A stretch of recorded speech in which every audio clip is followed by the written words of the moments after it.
月見しない？私のロッキングチェアを使っていいよ。月に行って月からテイワットを眺めるのもいいかも。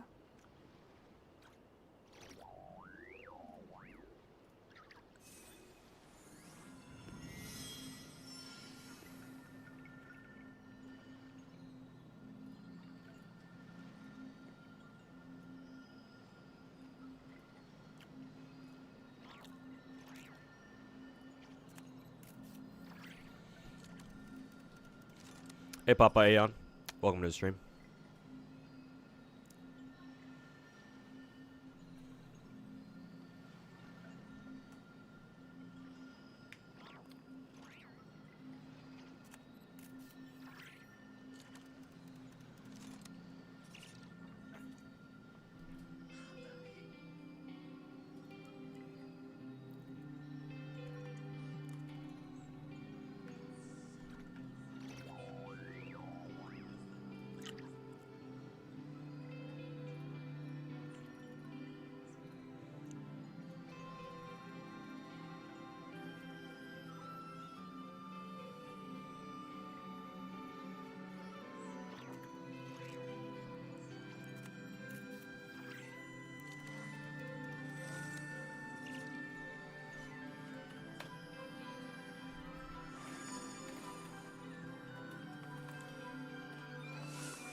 誰かのために歌うわけじゃないけど、もし立ち止まって聴いてくれる人がいるなら、ほんの一瞬でも心の安らぎを感じてくれたら嬉しい。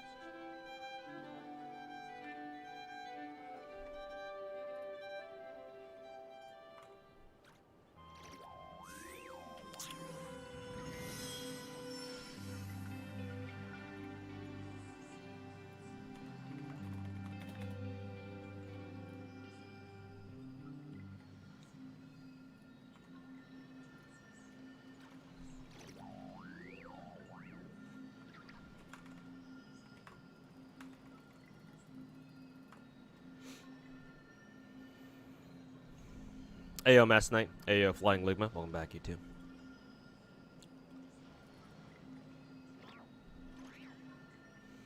Good luck on Alice Pulls. Hey, thanks man.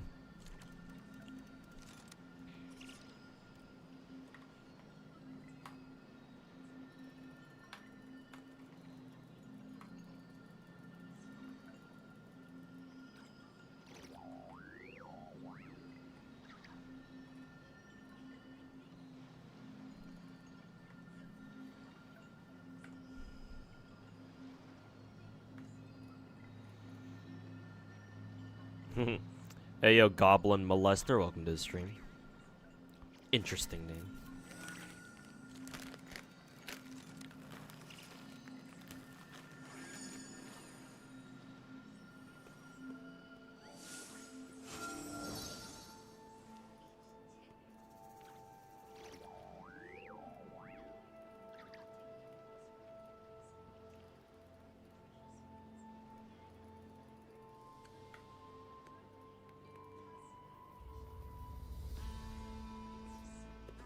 お月見しない？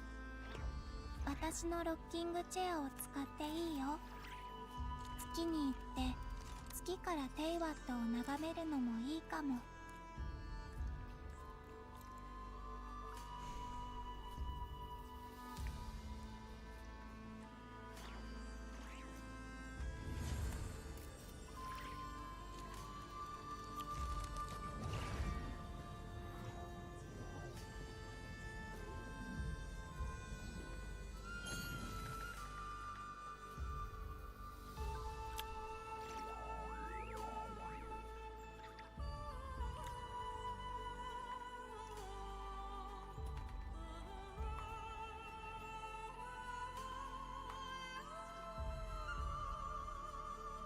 誰かのために歌うわけじゃないけど、もし立ち止まって聴いてくれる人がいるなら、ほんの一瞬でも心の安らぎを感じてくれたら嬉しい。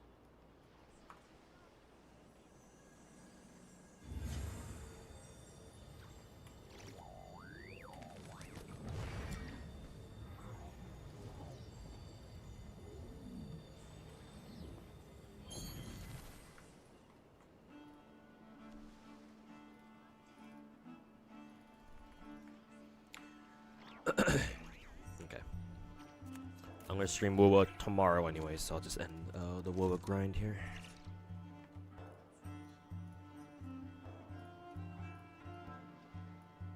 君のペースについていけるか心配してくれて Hey, るの。 Mr. Finkel, how's it going, man? 大丈夫だよ。銀月 This stream の yesterday 庭で got too busy with IRL stuff. Hey, no 毎日ずっと散歩して problem. たから。 You missed yesterday's stream? I thought you were here. I guess maybe you weren't. Anyways, good to have you back.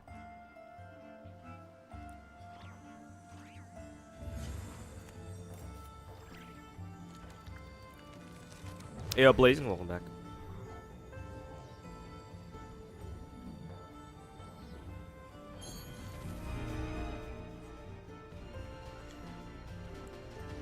What'd you miss? GFL 2 polls. Not really much else. Mainly UMP 40 polls, that's お it. 月見しない？私のロッキングチェアを使っていいよ。月に行って月からテイワットを眺めるのもいいかも。 And now it's time to suffer for Alice this time.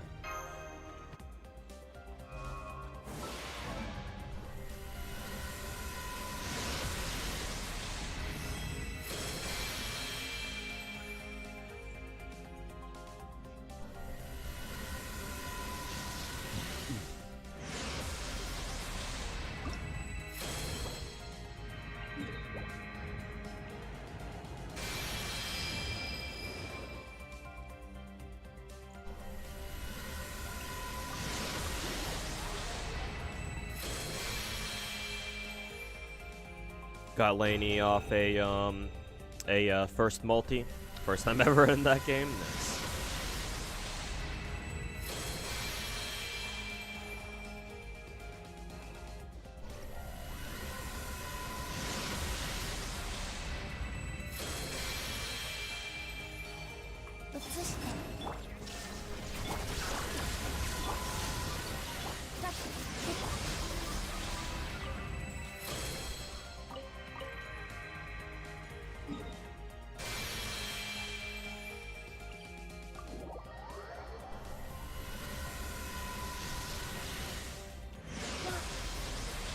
She's so hot.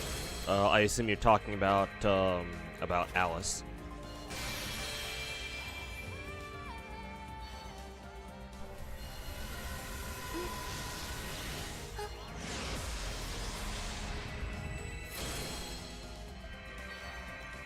Hey, Chaos Lord, welcome back. Hey, Bananakin, welcome back. Oh yeah, Brown Dust 2 said they were gonna rerun the Senran Kagura collab, didn't they? Good timing, because obviously I wasn't playing BD2 back when they first had their first collab.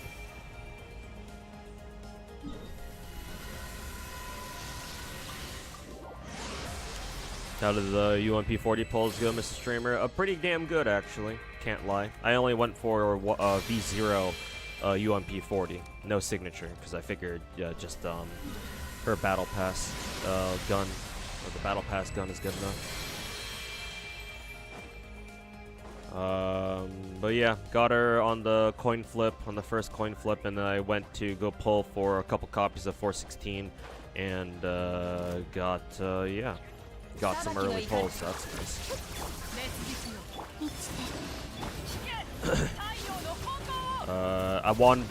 I won all my coin flips. That means that my GFL 2 luck officially has returned, so that's good.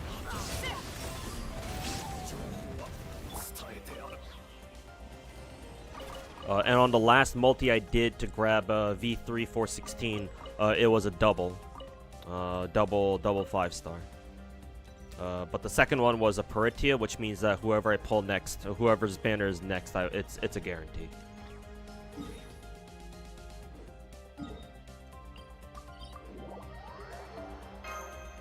So yeah, the polls, the UMP 40 polls went pretty damn well.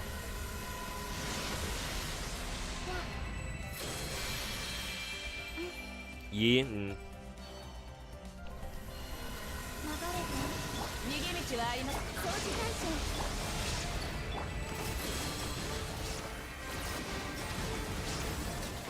Hey, Masumune, welcome back.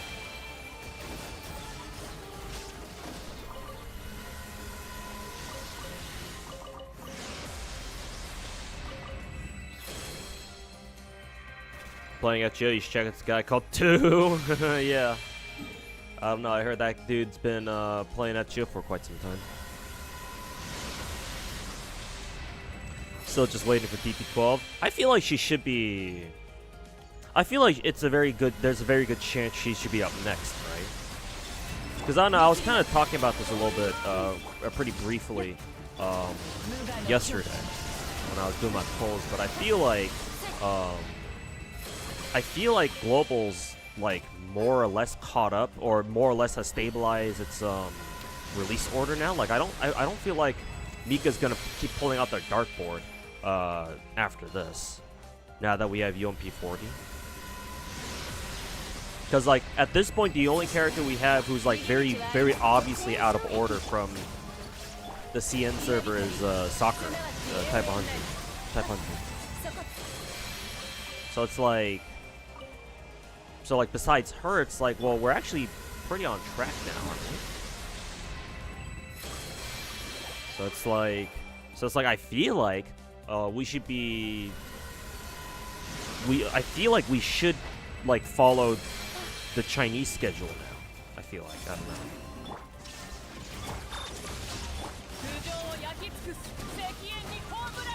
And that means that, you know, if that's true, then that means that DP12 should be soon, if not next. Something like that.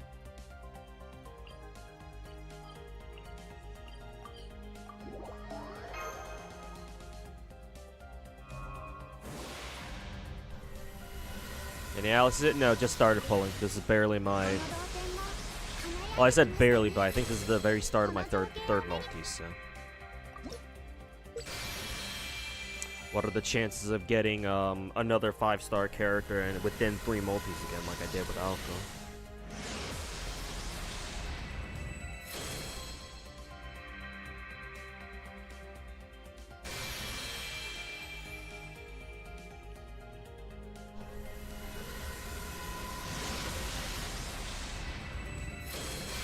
DP12 is probably next, but you know Mika and the random banner schedule. Yeah, but the reason why, at least the impression that I had was that the reason why, Mika had to use was constantly using their fucking dartboard was because they weren't happy with how the story unfolded over on the Chinese server, so they decided to take things a little differently for the global servers. But at this point, I feel like it's like, well, like at this point, I feel like they should have, like, how should I say? They should have fixed that already. I don't know how to say that. Like, what else about the story is there to fix?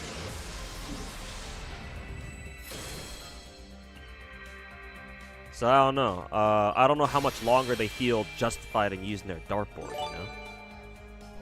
Also, Blazing, thanks so much for gifting us up to EX, man. Appreciate it. Thanks for the 127 subs so far.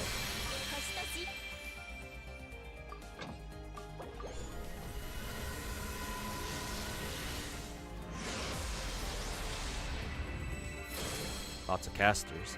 Hey, student, welcome back. Long time no see. I don't know. I don't remember you. Well, I don't remember seeing you in chat lately, but that's fine. We're all busy. I'm not worried about it. So welcome back.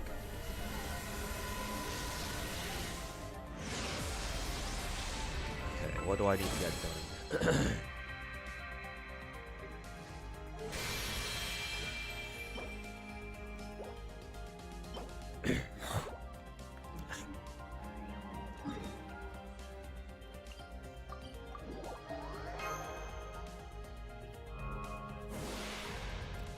Today's a big stream you heard? Where'd you hear that from?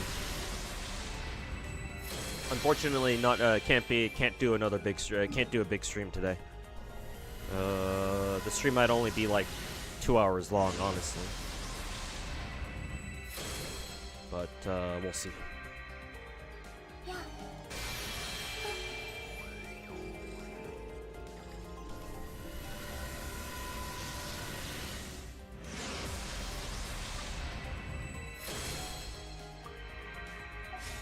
But yeah, hopefully this means that Mika won't use their dartboard anymore for GFL2. But we'll see. Also, now that I think about it, like, we should be well past the point where like the Chinese server for GFL2 started dropping characters after the global server came out. So we should be well past that point at this point, no? So I don't know. I feel like they won't need to be use their dartboard for much longer. But I guess we'll see.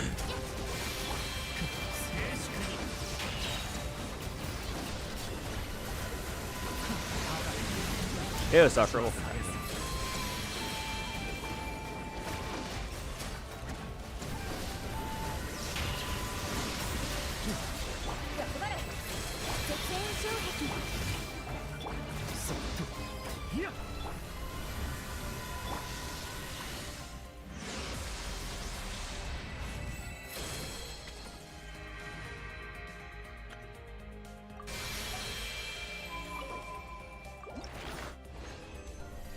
Hey, Darkland Master, welcome to the stream.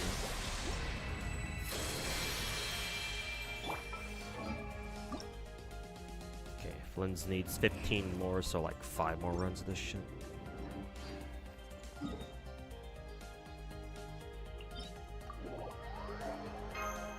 Multi number 5. You said FGO pull income is really low. How do you operate in that game? Only pull when you have enough for 300 guaranteed. I mean, according to conventional gacha wisdom, yes, but here's the problem. FGO drops so many goddamn banners that it is very possible that the game drops you multiple characters that you want in a row.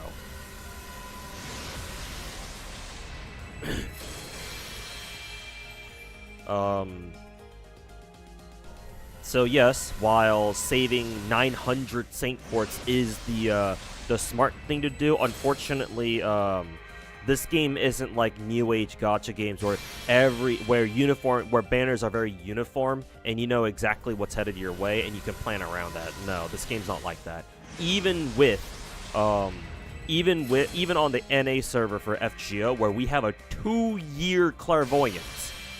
Or in other words, if you don't know what the term clairvoyance means in the gacha context, that means that you know exactly what's headed your way with a significant time advantage. What that means basically is the JP server for FGO is 2 years ahead of the NA server, which is the version I'm playing right now. So essentially what that means, and it's been like that ever since NA, as long as the NA server has existed. There has always been a 2-year content/time gap between the JP server and the NA server. What that means is every single NA player, or NA players just in general, have a 2-year advantage in the sense that we know exactly what is headed our way, what kind of characters, what kind of content, what kinds of events are headed our way, and we can plan accordingly with the 2-year what's the word I'm looking for here? With a 2-year buffer. There have been some weird things, like there have been some events that have been like shuffled around a little bit, or like some certain banners have been shuffled around just because of some weird inconsistencies between the schedule of the JP server and the NA server. For example, NA Anniversary is technically 1 month earlier than JP. Because the reason for that is because NAFGO has always used Anime Expo, which is the largest anime convention in North America, as like their flagship event, like ever since it came out. And so yeah, that's the reason why our anniversary is technically a month earlier on the calendar. So because of that, all of our events in the first half of the year always have to be like shifted up a little bit. But aside from that, it's like 95 to like 98% of the content in FGO. We know what's headed our. We know 2 years ahead of time, and even then, there can be a stretch of banners where there are so many characters that you actually fucking want that the game doesn't care how much you save. You're gonna fucking spend on this shit because you want these characters. So pay up, bitch.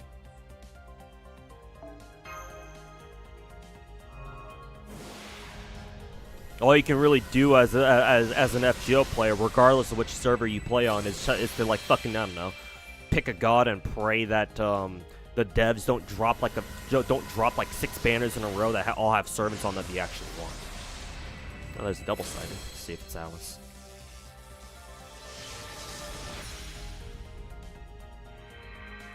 Hey, there she is. So about like 5 multis, I think. So yeah, how do you operate in a game like FGO where the pull economy is it's trash, and you know, you got banners like this. Again, pick a god and pray. Whoever you believe in, whatever you believe in, pray. And also pray that your gacha luck also holds strong too.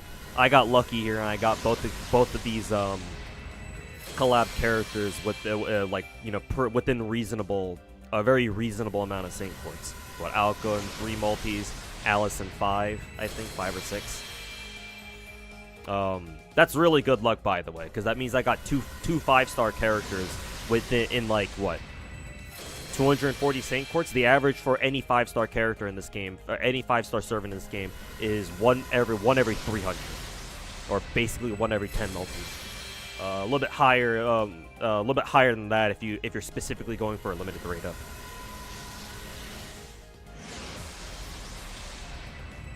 Yeah, just get lucky, smile. Just get lucky, forehead. Literally, what happened to you when Castoria showed up? Castoria, Lady Avalon, Summer Nero, Space Ishtar, Alco, and Alice. Yeah.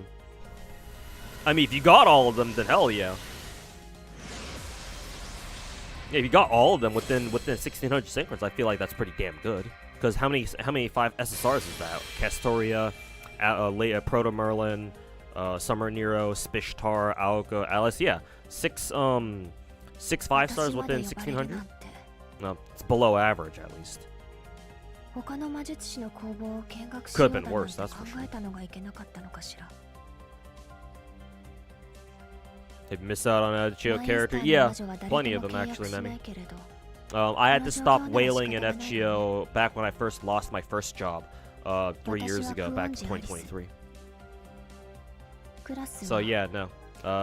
2023 was the first year in FGO, in my FGO career, that I've had to consciously not pull for characters. I can even show you all the characters that I'm missing in this game.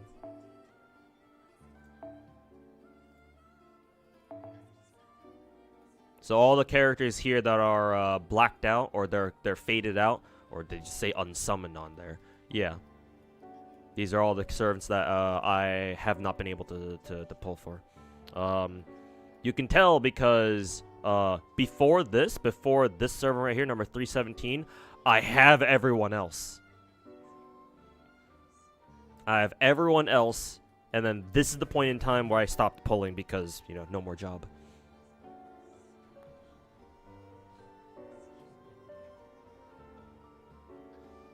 So I'm still, not still, but I'm missing quite a few servants naturally, because yeah, I can't pull for everyone anymore.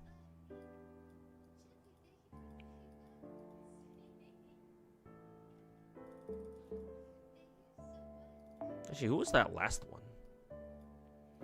Oh, it's Richard.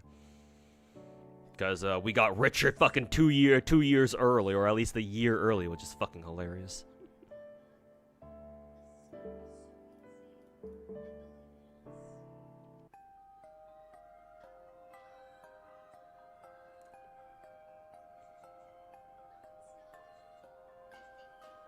Who's data lost? Yeah, it's probably Musashi.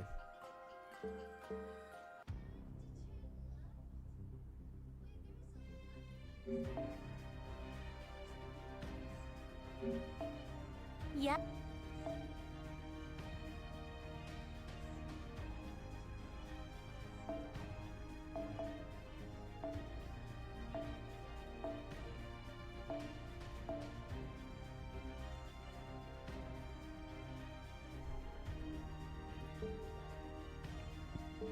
Mm, 我ながらいい調整だ。惚れ惚れしちゃう。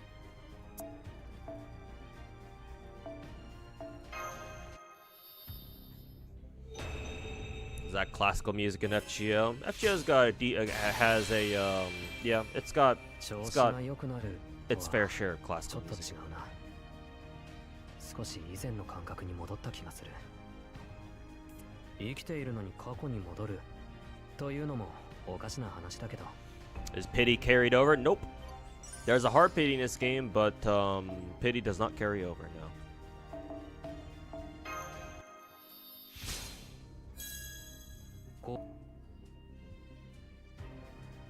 Have I attempted a banner but didn't get them? Actually, no. Unless there's a banner that I'm forgetting about, every banner that I've attempted, I've at least gotten who I was trying to go for. I think.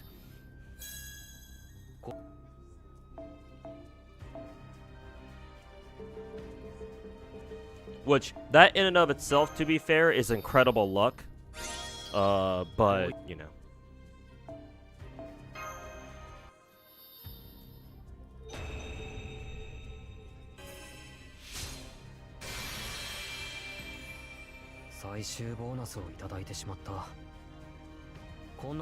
Everyone wearing fluorite clothes? Nice.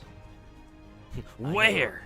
What was the character I went for? The black-haired girl? Yeah, Alice. I'm just leveling up a different character because I've been grinding the event off stream.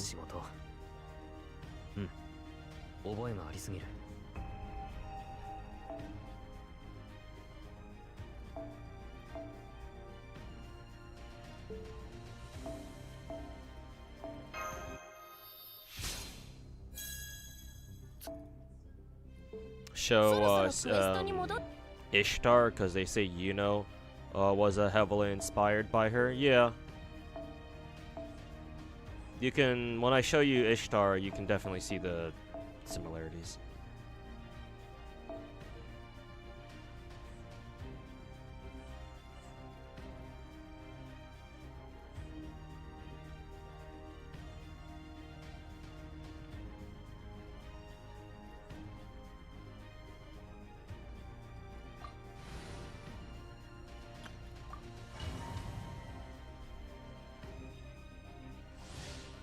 It's like, if you played FGO before, and you look at Yuno's design, it's like, I wonder where they took this from.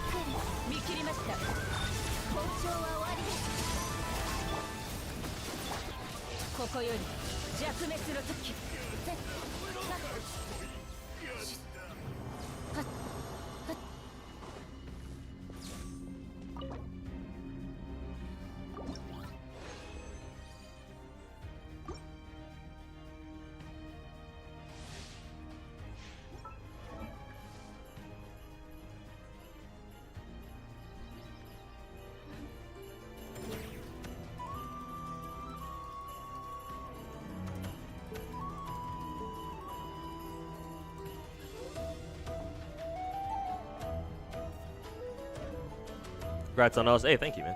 Appreciate it. Excuse me.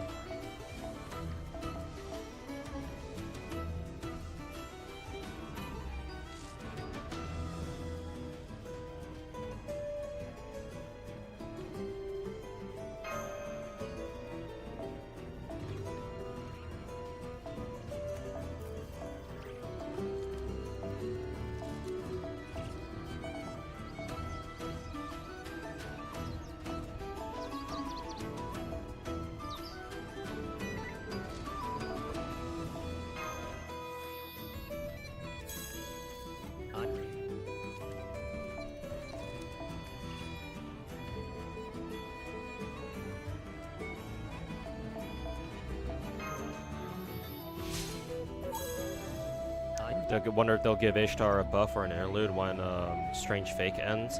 But that's a much different looking Ishtar. If they want to do something like that, I feel like they'd rather just put in like an Ishtar altar instead. Why bother giving Ishtar an interlude when you can just make a whole new Ishtar? Not to mention, why the fuck does Ishtar need a buff? Does she have an MP damage buff? Maybe they can give her an MP damage buff.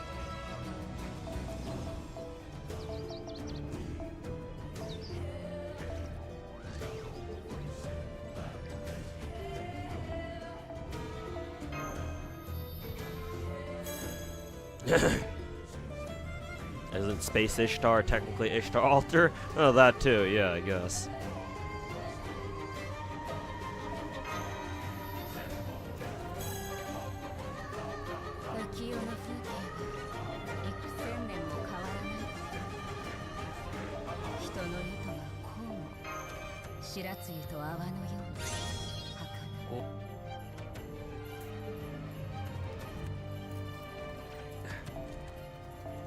Thoughts on Hollow Stars getting gutted? That's unfortunate. But yeah, I heard what's going. I saw what was going on. Like, I'm not gonna try to be the. I'm not gonna try to sound like a Debbie Downer here, but I feel like that was like at some point sooner or later, they were gonna gut them one way or another. Like, I don't think it's controversial to say that Hollow Stars are not nearly as popular as Hollow Live. That being said, I don't think it's the talent's fault whatsoever. That's more the fault of Cover just naturally gravitating more towards Hollow Live, which is their cash cow. So, it's like, well, Cover didn't really do shit compared to didn't really do shit for who is it? Cover didn't really do shit for Hollow Stars, so what the fuck did they expect?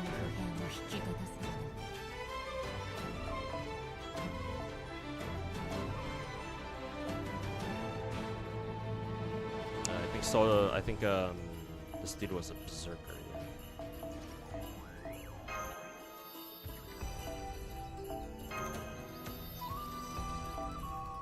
Yeah, Caliente, I just pulled for Alice now. I just got her like 10 minutes ago. Gonna level her up soon. Just leveling up this dude's why'd they spell his name like that? But yeah, I'm leveling up Sojiro's skills right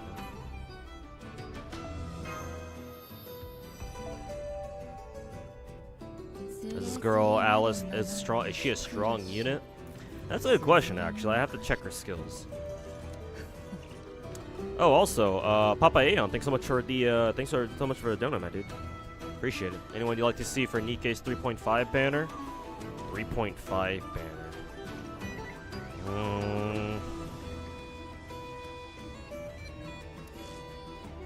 Personally, I wouldn't mind them finally putting in that one Papillon girl, the girl with the the girl with the L96, the sniper rifle, that is.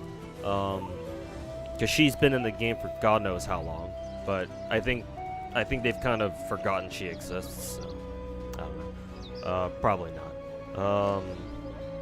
More realistically, I guess, if we're gonna say it that way. I don't know. Out of the 4 heretics that we have right now, I don't know. Maybe they could add in that one pink-haired heretic with the fat titties. Probably her.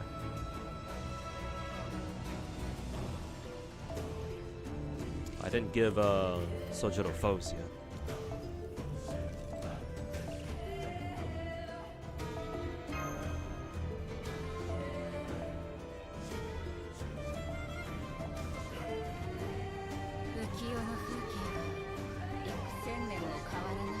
Oh, wait a minute. This only gave me 10?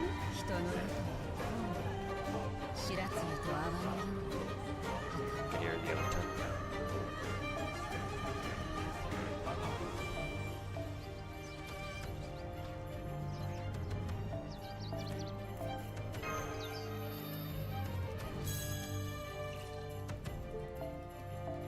Maybe overspec Anis. Oh yeah, that too. I wouldn't mind an overspec Anis either. Though I do kind of wish, I do kind of hope that they also, if they're gonna give Anis an overspec, hopefully they do the same for Neon as well, because Summer Neon is kind of dog shit. But I guess we'll see. Now the Pilgrim incoming. Yeah, they usually put out Pilgrims during anniversary events, don't they? So shouldn't be terribly surprising.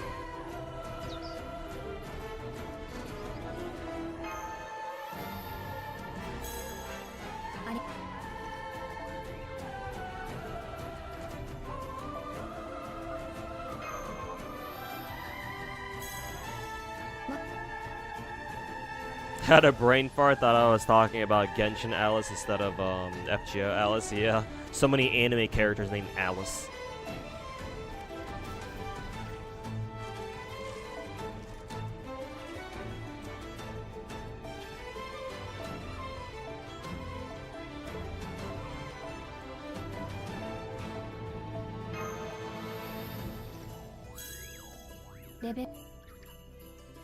Hey Ventus Brawler, how's it going, man? Been a while. Yeah, now that you mention it, yeah, who is it? Alice is a quick caster, and yeah, she just doesn't have any competition in that department. I mean, unless you count that one single target quick caster. I forget her name. The girl who has Mafia as her partner VA, because he voices the samurai mannequin.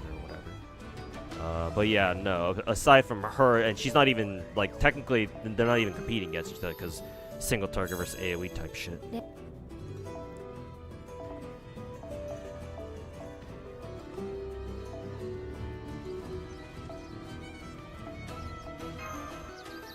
You want Hansel and Gretel? Oh yeah, that's also a good choice too. The short stacks.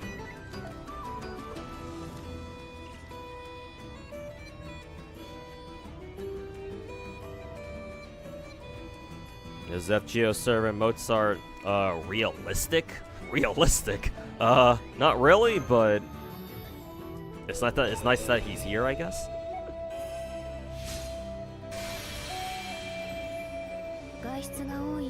You play Enfield, what are your thoughts about the game? I think Enfield is great, man. Definitely one of the big 5 gachas now. It's the 5th big production gacha game in my eyes. Very high quality, extremely well optimized, and yeah, it's definitely very chill. Like I know technically Enfield's got a lot of shit that you gotta grind in that game, but if you don't want to do it, you don't have to. Just do the bare minimum that the game asks you to like progress the story or whatever, and you can fuck off if you don't want to do it. And that's kind of what I've been doing too. I've just been taking Enfield at my own pace. I'm keeping up just fine.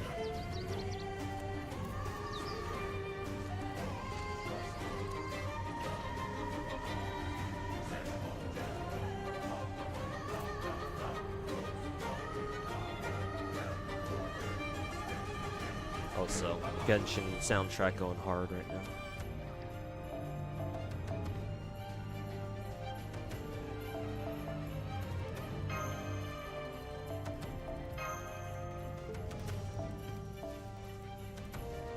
Do I still play Nika? Yes, I do. Just because you don't see me play it right now doesn't mean I quit it.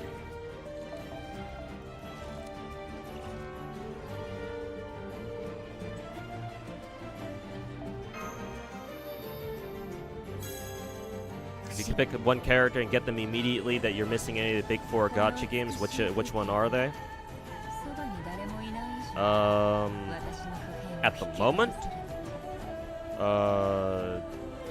Argentian Star Rail, because he is literally the only one I'm missing. Technically I should ask for any one of the perma characters in Enfield that I'm missing, but Enfield just came out, so I'm sure I'll have plenty of opportunities to grab all the perma characters in Enfield eventually. So, you know, I ain't sweating it for now.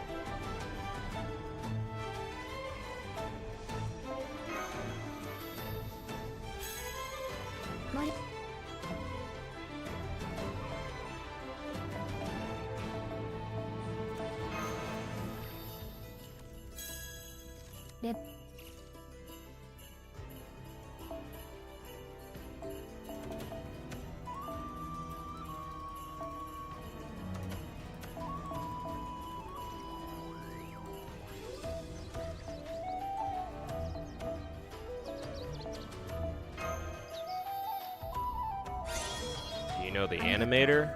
I know Boo Boo Queen had a pretty good Alice and Nicole animation. If you haven't seen that one, that one's alright. Hey Swag, welcome back.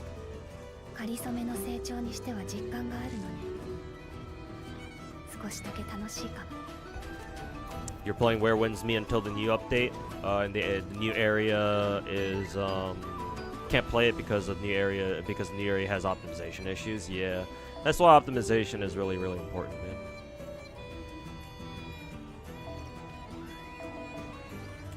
But yeah, hopefully the Where Winds Meet game works on their optimization.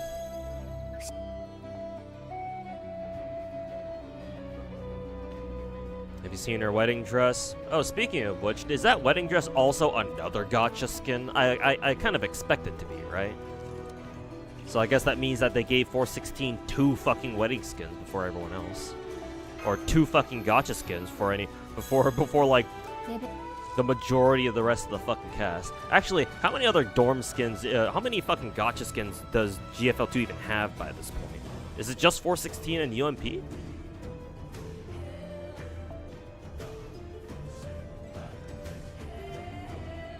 Oh, it's not a gacha skin? Okay, thank God.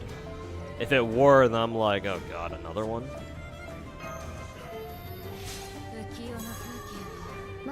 Three? Oh yeah, right, DSR has the second one.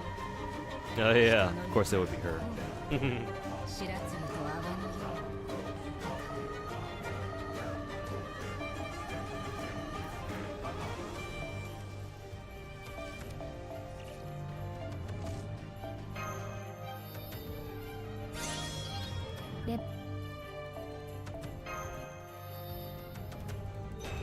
Yeah, ISI. So I think the 3 gacha skins that GFL2 has so far are for 416, DSR 50, and 45. Have you seen Junya with Sapo? What, does Saltmon have like a little Junya plushie with her in game? She might. Her trailer showed her having a little M4 plushie. But yeah, Junya is a very beloved meme in the GFL community. So yeah, I'd be surprised if Sopmod didn't have a Junya reference somewhere.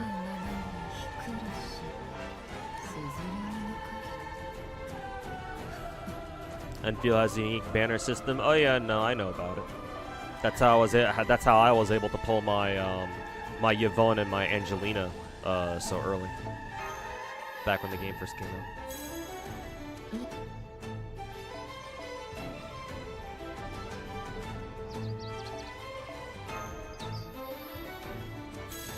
Oh, that animator, one that animated Arlecchino getting double churled. You know the ancient texts.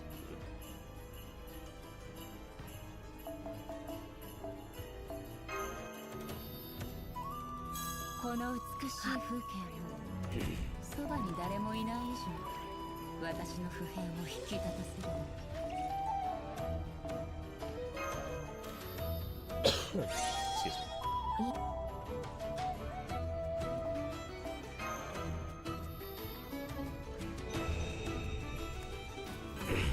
Oh, she has a junior doll in dorm. Okay. Regular shop skin. Yeah, it'll probably be like Springfield's $30 skin. Honestly, I feel like they should make all gacha skins just like the dorm skins, and you can gacha for like extra animations or cosmetics if you want. 眠る前にアイディアを書き留めましょう。ここでだけ使う新しいプロイキッシャーとか喜ばれるかしら。 Unfortunately for the rest of us, we all have to fucking pay for Yi Zhong's 15th Ferrari or some shit like that.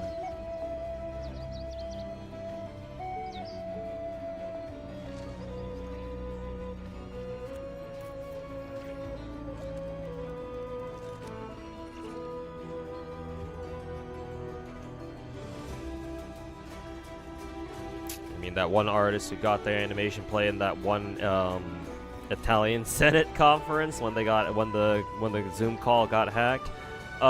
Pretty sure that was Shirakami. Yeah, pretty sure that was Shirakami. If you know, you know.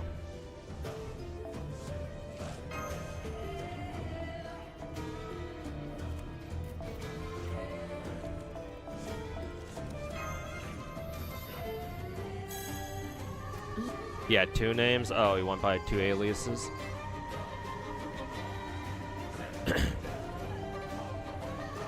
And yep, ever since then, we've never seen him since.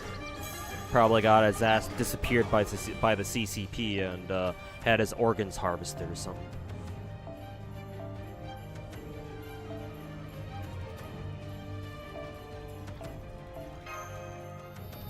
Congrats on all this. Hey, thanks, man. Thank you.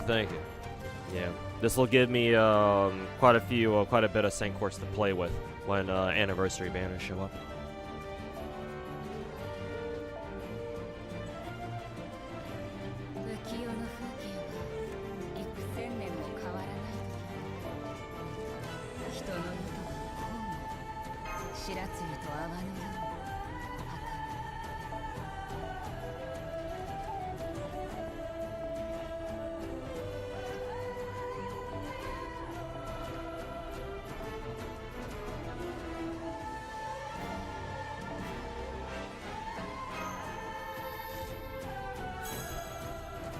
Have I started playing the event yet? In FGO? Yeah, I've been grinding it off stream. Just slowly but surely making my way through it, basically. Hey, Buckethead, welcome back, man. I'm doing alright, but yeah, thanks for showing up to more streams.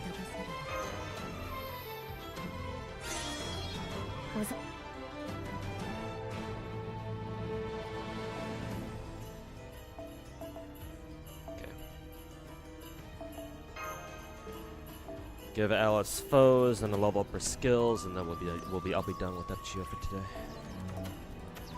Or for now, anyway.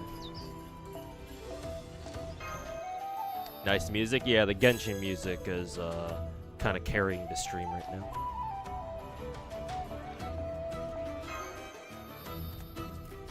They cooked hard for Not Cry, yeah, man. I think the Not Cry soundtrack is my favorite since like I don't know. This is like maybe Inazuma or something.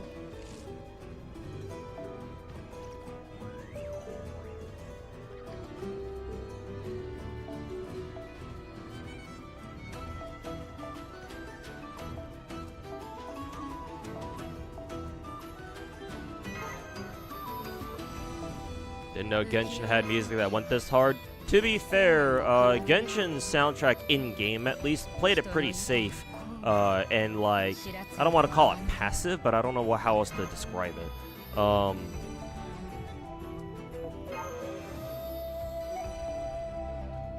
I think they started turning up the intensity in the soundtrack, starting with like maybe some soundtracks back in Inazuma. But if all you remember from Genshin was like back when it first launched, then yeah, the soundtrack wasn't like intense or anything, but they have been increasing the intensity in their music, like slowly but surely over the years. You kind of hear it in Not Cry, or not kind of, you do hear it in Not Cry.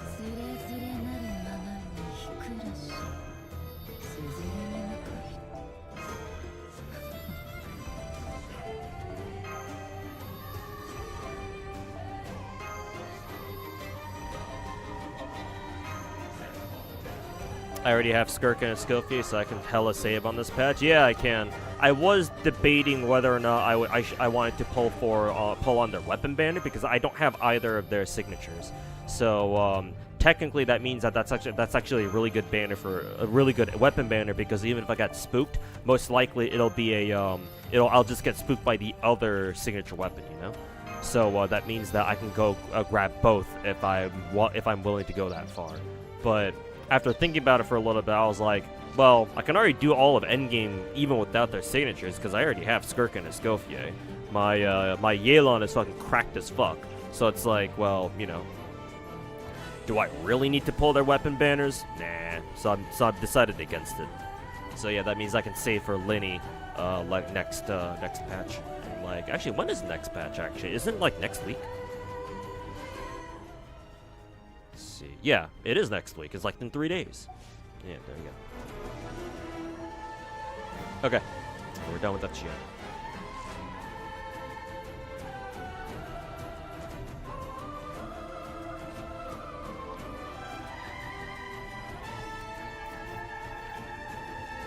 Hope they add Colt Walker to the second game. She's your favorite GFL1 design. Oh yeah, Colt Walker. Oh yeah, the dark skin, the dark skin Choco waifu with the cowboy hat, and obviously the Colt revolver. Yeah, I think I actually have her, because I think she was the one. She was one of the last. She was one of the last T-dolls I was able to pull for before I quit GFL1. She came out before I quit, so I was able to pull for her.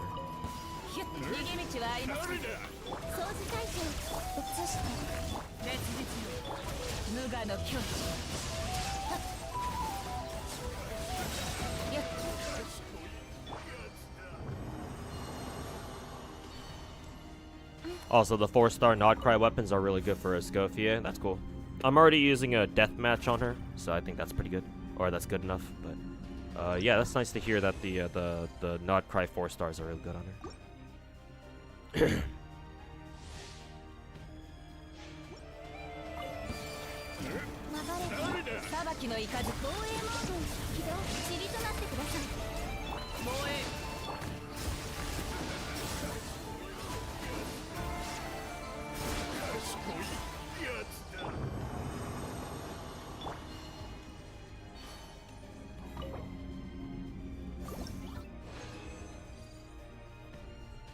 You know how cracked my Yelan is?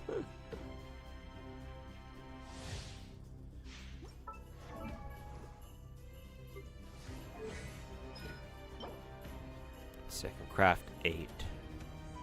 29, we need 36.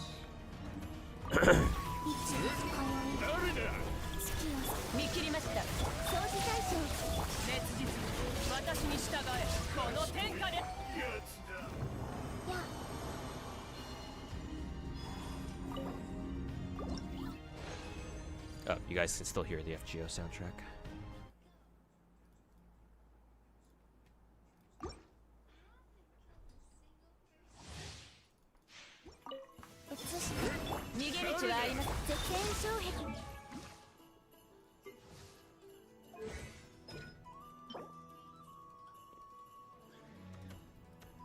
$21, $32, 4 more.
Nice, exactly 36. Good. あんたどこ行ってたのよ。そんなに私の顔が見たくないの？ This must be a record. I'm signing into my GFL1 account 2 days in a row.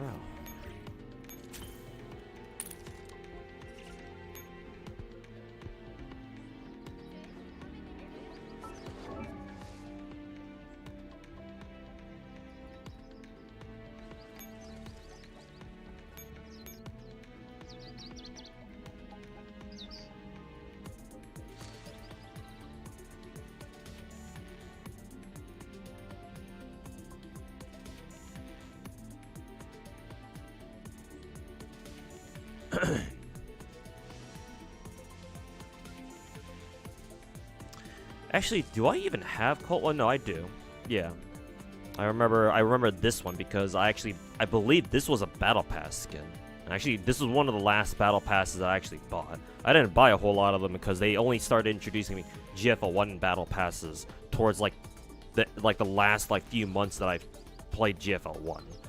But I think this is the Battle Pass skin. I don't know where this skin is from, but it looks nice. You're talking about this character, right? I mean, it literally says her name, Colt Walker, down there.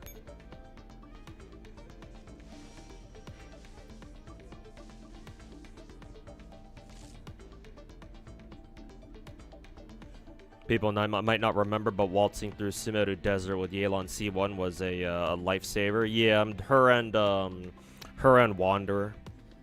Her and Wanderer are my two go-to, fast travel characters. And sometimes if I was feeling extra spicy, I would put in Sayu in there too.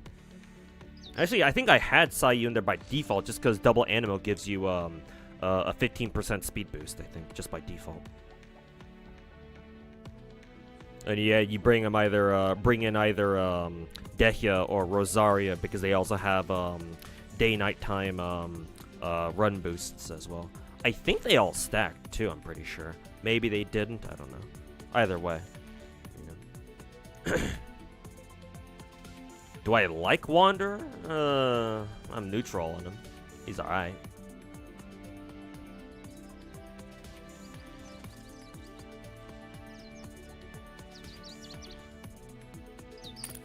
Show him Saiga? Saiga.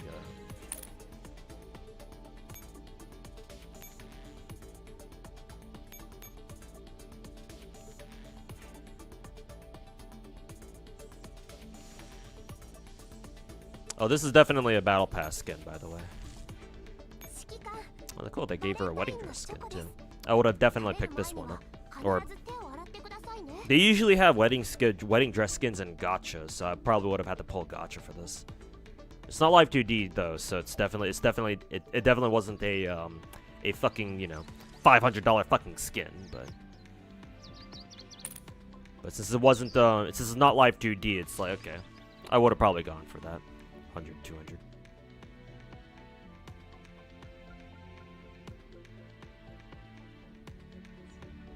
Would I recommend Uma Musume to Hoyo and Wuwo players? Absolutely, because it's casual and most Hoyo and Kuro and Wuwo players are fucking casual as fuck.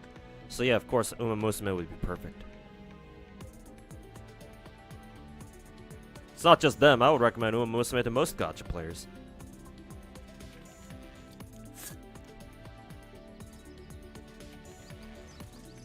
What is this beauty? Her name is Saiga 12. Just Saiga for short, because the weapon she uses is called the Saiga 12K, Russian semi-automatic shotgun. Basically, the Russians took the Russians realized they needed they wanted their own shotgun, and they were like, why not turn AK into shotgun? And so they made this.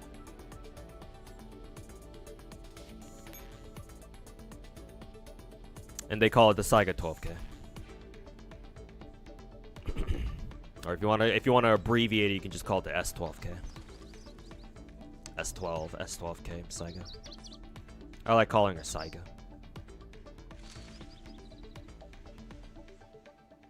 It was real good in the COD games. Yeah, I think the Saiga was in.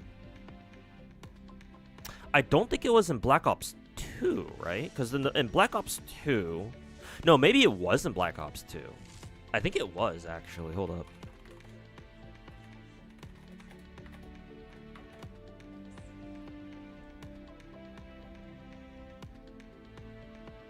Yeah, it wasn't Blops 2, yeah. Because it was a semi-auto shotgun option. Because all Call of Duties have a pump action and a semi-auto, or slash full auto. Nah, they usually don't do full auto shotguns. Well, some COD titles did, but most of them don't. If they're like modern military setting or whatever.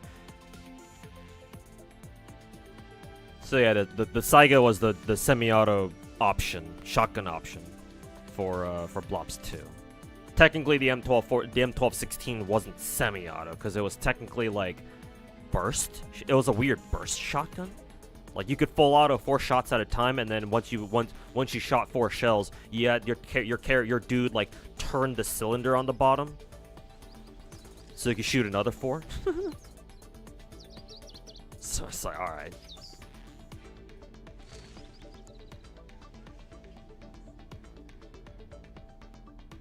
Incredibly unhinged in PvP. Yeah, but that's why it's perfect for casual players, because there's not really much skill involved in there.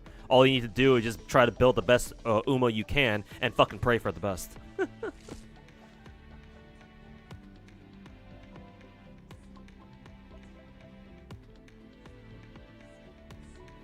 30 minutes till Group A finals. Is there like an Uma Musume tournament going on or something? I know WeepCon is going on right now. Maybe they're having an Uma Musume tournament down there. Or no, you guys are probably just talking about a CM or something, just in the game itself, I think. But it'd be funny if they actually had an Uma Musume tournament at an anime con somewhere. I feel like Anime Expo should host their own Uma Musume tournament or something. Yeah, CM finals. Yeah, I gotcha. I don't do CM, so because I'm fucking casual like that.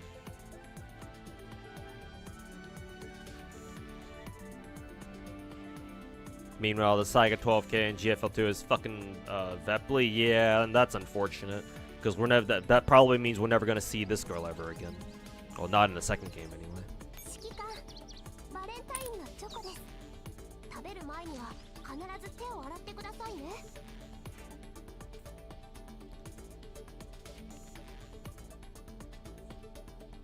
A12 and Lind in the first game, by the way.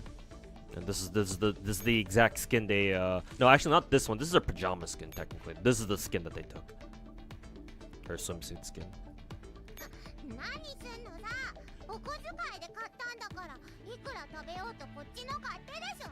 So they also gave her a Children's Day skin.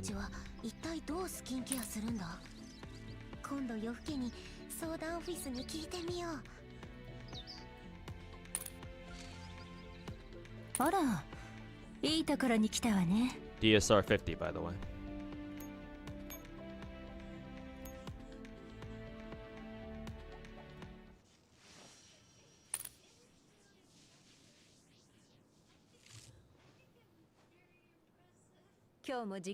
And then DP12, by the way.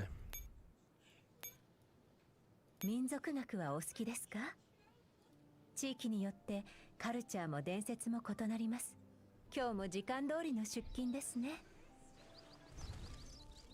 Lynn grew up in GFL too? Did she?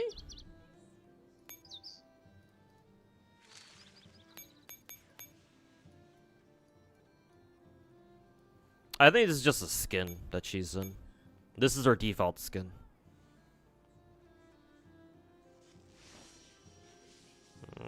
To me, she didn't look like she grew up that much. The most notable difference, to me anyway, is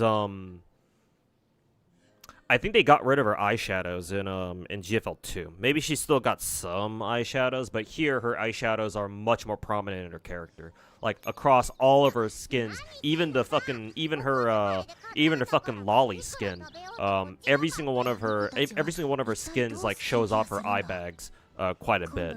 But in GFL in the second game, I don't remember her having her eye bags like that prominent. Like maybe she still has a bit of it, but still. And she also looks significantly more pissed off in the second game, too. 10 years, going 10 years without Shikikan cock, I guess, does that to a T-doll, I suppose.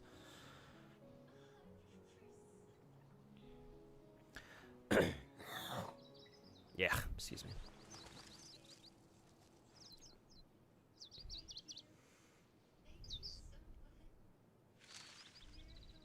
You recognize some of the characters? I mean, yeah, you should. Like 80% of GFL2's roster is all like returning characters. Maybe 75%. She still got the eye bags and slash shadows. They did buff her chest though. I guess. Kind of. There's some skin implies that she's packing some heat up here, but excuse me. Did they ever give Keltec a skin? No, they never did. Poor Keltec.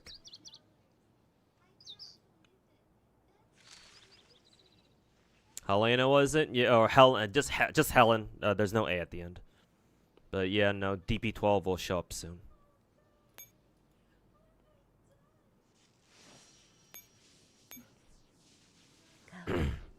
And yeah, they took her GFL2 look from this game too. Because this is her, I think she recently, her mod 3, she only recently got her mod 3. It hasn't been that long since she got her mod 3. Because when I quit this game, she didn't have her mod 3. I remember giving her a mod 3 after I quit. So yeah, they took her GFL 2 look from here. Unless this is one of those weird situations where like they designed Helen's new look originally like first, and then her mod 3 came out for GFL 1. That would be fucking hilarious. But at the same time, very appropriate. So you have that little tie-in there.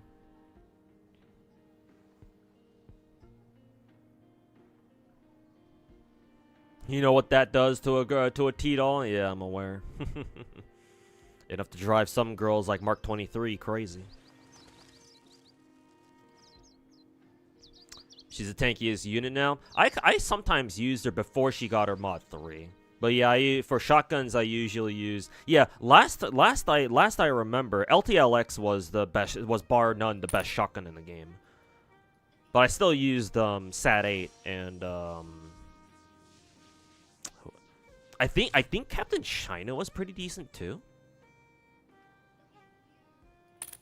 I mean, she did have a mod 3, so there's that. And also, I forgot that they gave Spaz 12 a mod 3 as well, which is fucking hilarious. But hey, that's cool. I still prefer her in her swimsuit skin for obvious reasons. 2 very big reasons, in fact.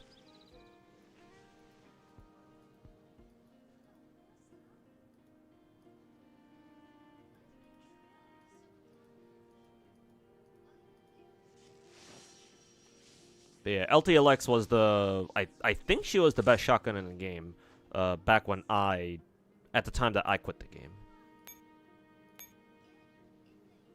Summer skin, another summer? No, this has got to be like a lingerie skin, maybe. Bunny girl skin, office. They fucking love this girl. Holy fuck, man! How many skins they give her? It's got like 6 skins total, including default. Might as well give her a fucking mod 3 at this point. Holy fuck, man. 6 skins? No, 5 skins? Developers sure have their favorites, especially over at Mika Team. Do I have any of the Hungarian dolls? You're gonna have to tell me who they are. Hungarian. I think Hellion is Hungarian, right? As in VHS? Where the hell is she? I know she's an assault rifle. I know she's a 5-star too. She's gotta be somewhere. Yeah, right here. I think VHS is Hungarian. Also S. So they gave her a couple skins too. This one's nice. Why'd they give her an orchestra skin or a fucking marching band skin? I don't know the context behind the marching band skins. That shit is weird. Like, huh? They all just decided to join a fucking marching band one day? It's alright. I'm assuming this is like a streetwear gacha, or this is like a streetwear themed gacha that the skin came from. This one's nice. This one's very nice. I don't need to say why. I think this is our default. Funny that that's our default, but okay. I think the other Hungarian rifle was it Lynx? I think Lynx is Hungarian. Unfortunately, she's only a 3-star, so I don't know how many skins she's got. Probably none. Yeah, none. Devs don't really care. Don't really give that much of a shit about 3 stars and below. Not usually, anyway. But I think Lynx is Hungarian. She might be a different nationality though. But those are the 2 Hungarian guns that I remember. Ugh. Mostly for an anniversary. Oh, okay. Gotcha.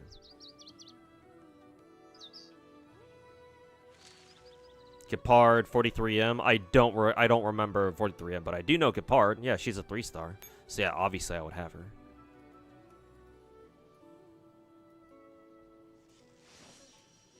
The question is, oh, didn't Gepard get a mod 3 upgrade? Did she or did she not? Yeah, maybe not. Probably not.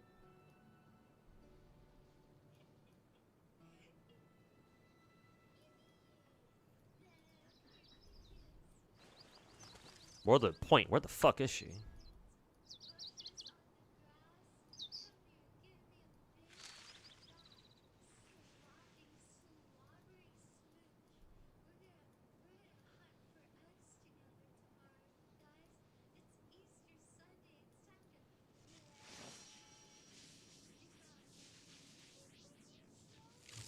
Gepard M1. Where the fuck?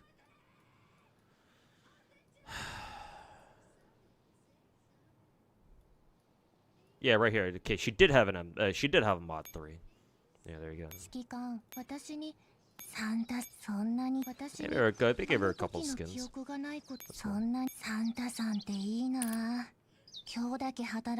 I don't know which gun 43M is, so I don't know if I have her. I don't know if I have her or not.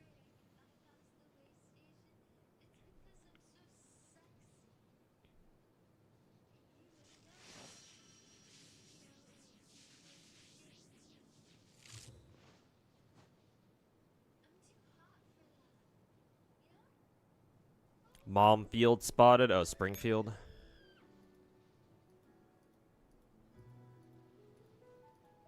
Did they ever give Springfield a mod 3? I feel like they would have. And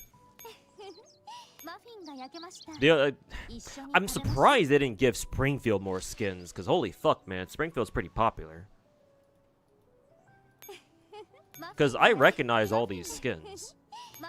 Like, these skins have been in the game for a while.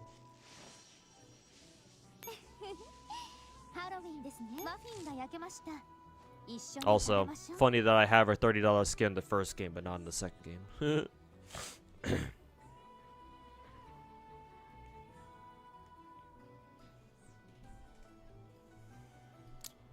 She'll have she'll have a special equip. Why not just give her a mod 3 while they're at it?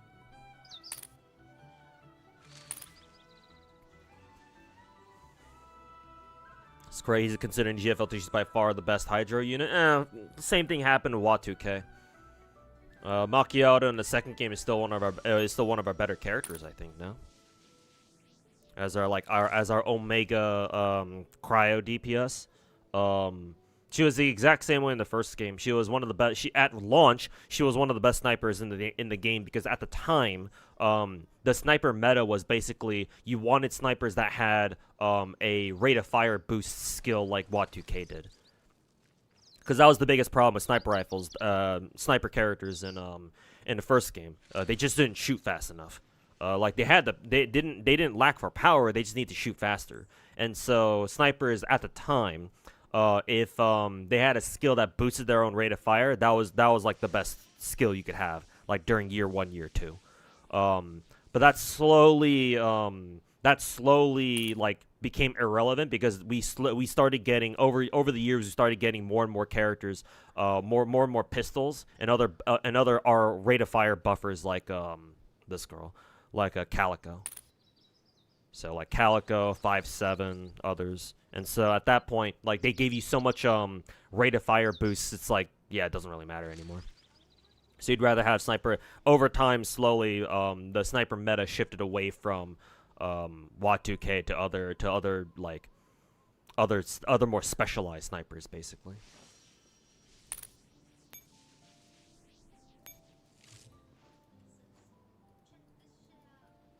Like snipers that could like fucking one-shot people like Grape. Like Carcano.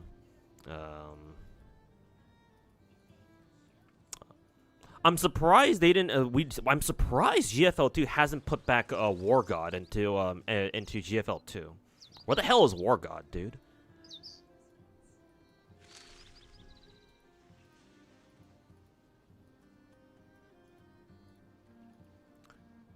Where the fuck is War God, dude? Oh yeah, back when I was still playing, IWS 2K was still one of the best, one of the best snipers as well.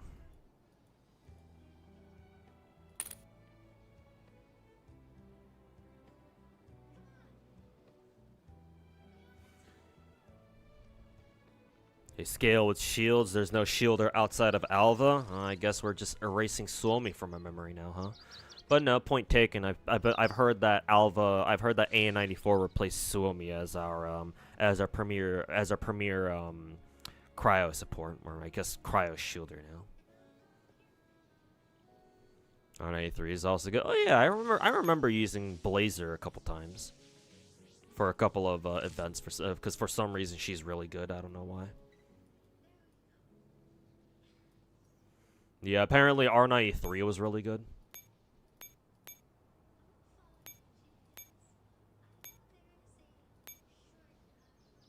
Gun's almost as wide as she is.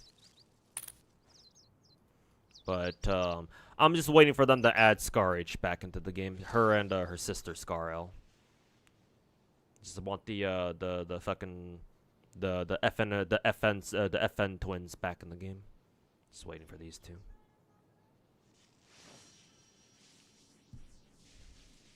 Helen replaces Suomi completely. Oh, I was told that AN94 already replaced Suomi already. But now that I think about it, since DP12 has a shotgun, once she shows up, I can replace what's her name? Lada. I can replace Lada with Helen. So that way, but the shotgun team still has a shotgunner, or the cryo team still has a shotgunner for Phase Clash.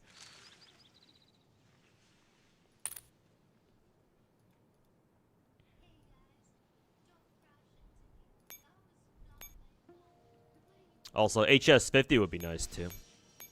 One, because their gun is fucking sick as fuck. And two, you know.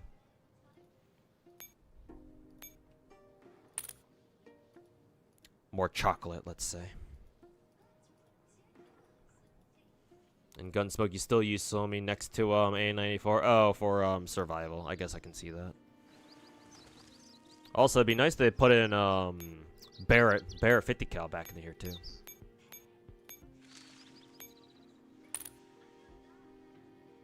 Just put back all the fucking 50 cal users into the game.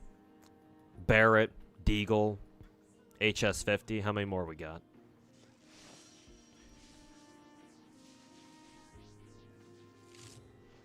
Falcon, I think. I think Falcon is technically even an even higher caliber than a 50 cal. Yeah, her gun is a literal anti-material, I think, or an anti-tank rifle, I think. Something like that.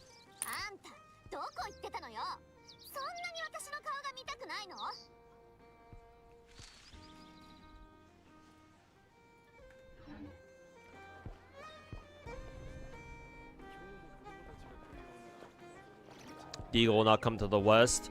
True, it is an Israeli gun, but I can see them making an exception for Deagle because Deagle. A lot of people don't realize Deagle is Israeli. And besides, the Deagle is so ingrained in pop culture that a lot of people will just overlook that.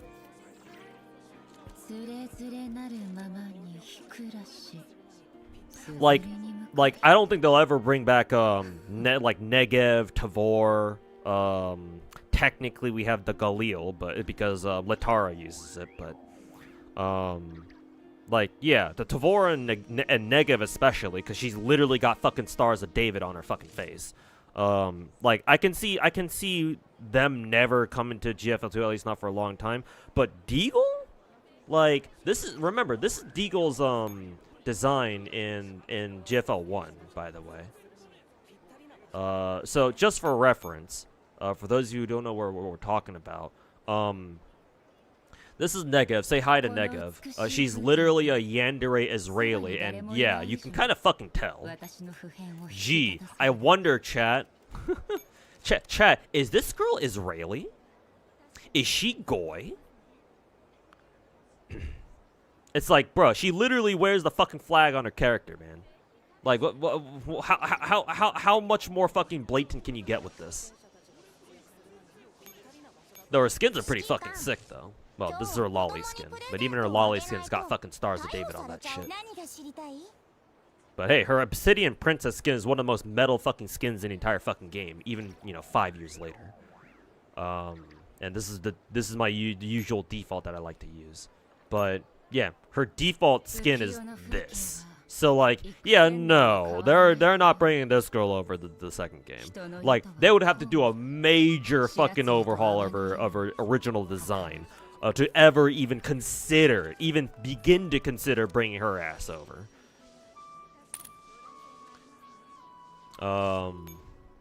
I think Tavor might get away with it.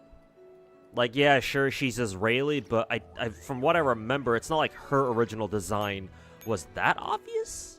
Yeah, it's not blatantly obvious.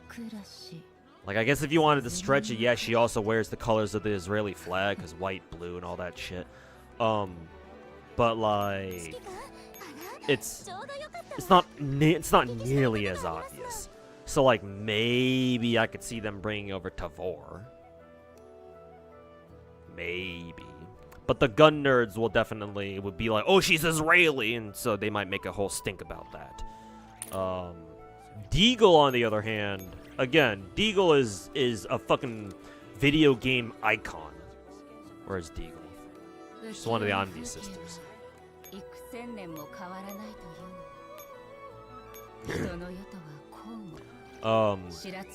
Yeah, no. Like, she has nothing Israeli about her.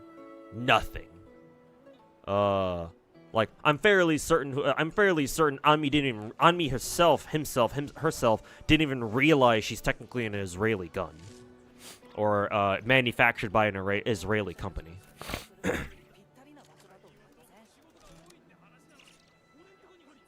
It's like, most people will think she's American. Don't show this game to Hassan Piker. Don't worry, he probably hates all gacha games anyway, like everyone else.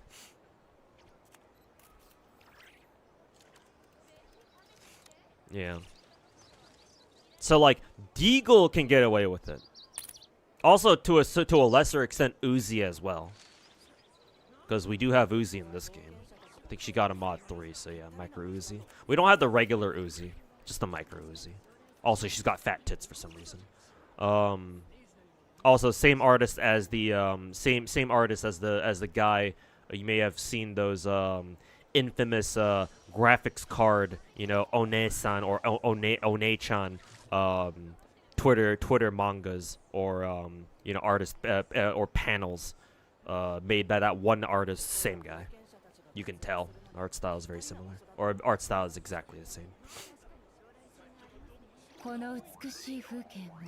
And yeah, Uzi herself also has nothing Israeli about her. At least, not at first glance.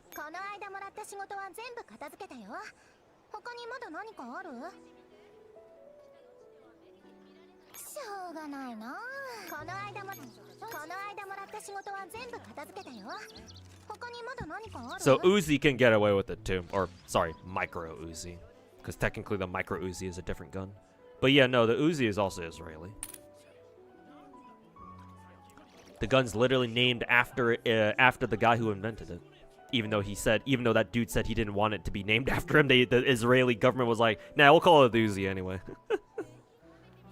And yeah, most people won't even recognize, most casual players won't even recognize that's an Israeli gun. Because again, the Uzi is also another pop culture icon.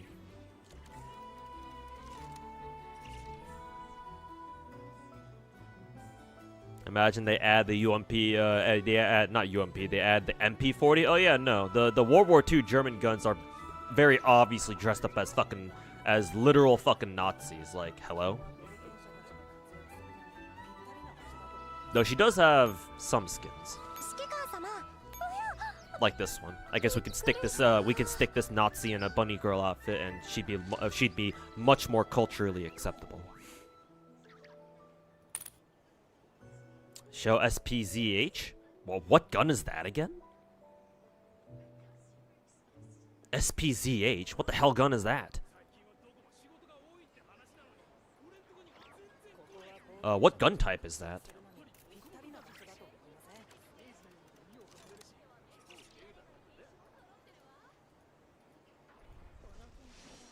You really like tactical skins? Yeah, like this, for example.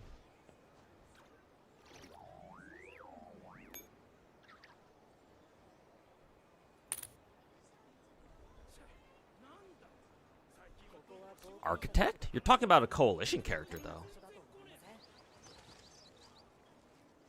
Are you talking about her?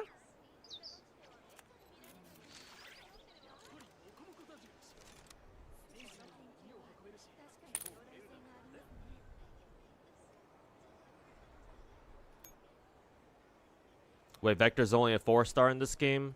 No, I think she's a 5-star. Pretty sure anyway.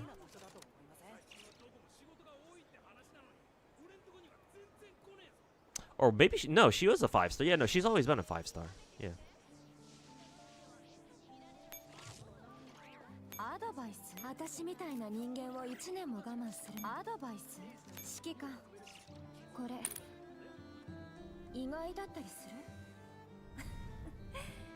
You'll start playing GFL2 if she's in there.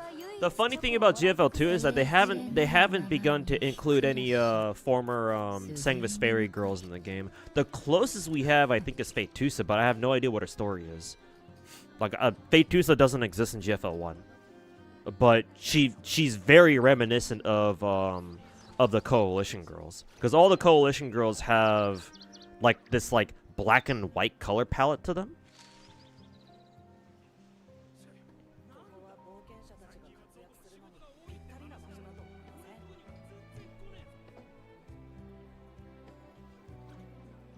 And like, the moment I saw Fate Tusa, I was like, oh no, this girl's a fucking Sangvis Fairy character, or she's from she's a Coalition girl.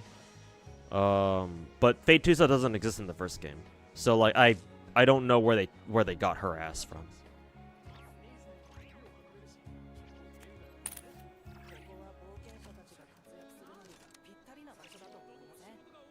Can you show Og? Sure.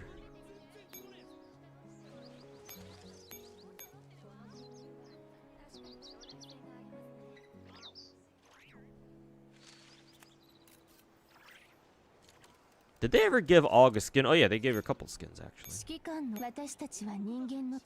I know that she had this skin. This is part of the the female Knights gacha. So I know she had this, but they must have given her more skins after I stopped playing, because I don't recognize either of these.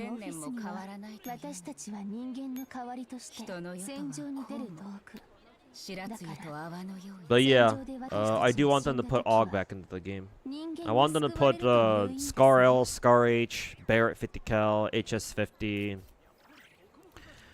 Sig MCX, and then Og into the game. But then again, there's like a fucking 100 other girls that I also want them to put back into the fucking second game too. So God knows how many of them will show up.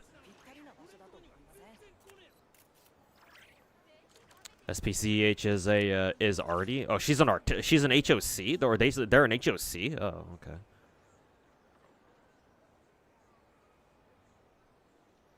All right, take care, Papa Aeon.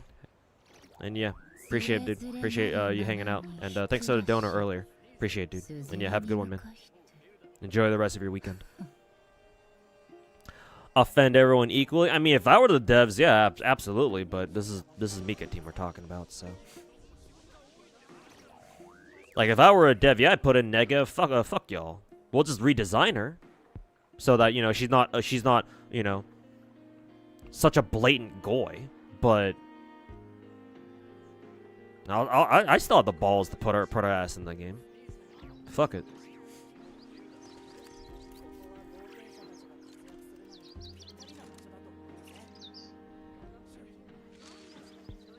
Beg to the moon for Og to be put into the second game. Yeah, man. She'd be perfect for it too. Personally.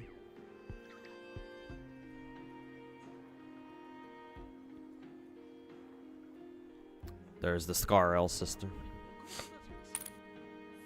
Mark 16.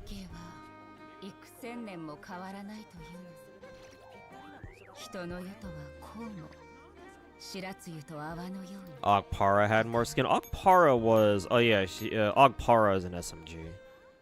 So she should be here somewhere. I think she was only a 4... No, she was a 5-star. Because yeah, Ogpara shoots 9 mils.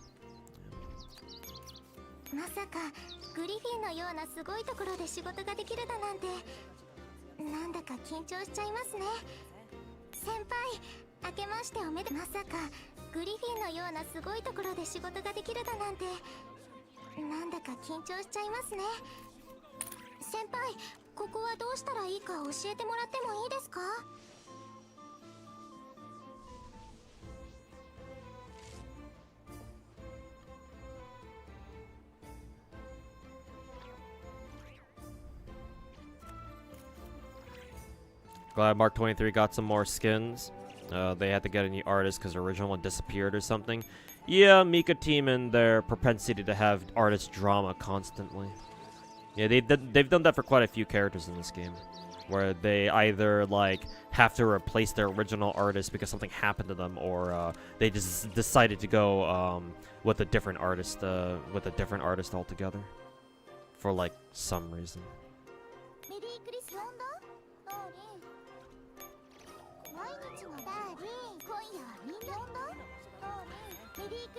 Yeah, these two skins, yeah, I can tell immediately. These two skins were made by her new artist. I mean, it even says down here, it credits the, they still give artist credits at the very least. But yeah, from this skin over to this skin, you can tell they're all made by the same person. Or by the same artist, and these two are completely different. Or these two are by completely different artists.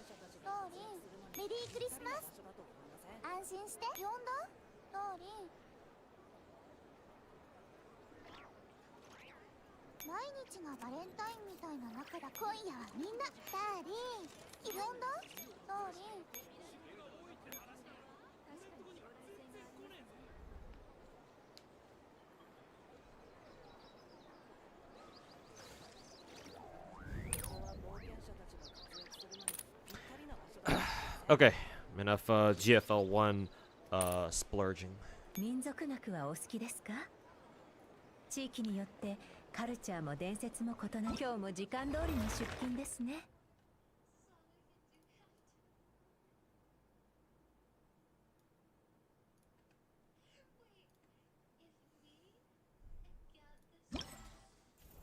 Oh, fuck. Still didn't do this. Oh, right, because I didn't do the actual double reward shit. I used my resin on accident instead. Oh, fuck. That's fine. I can at least pre-farm for Linny at least.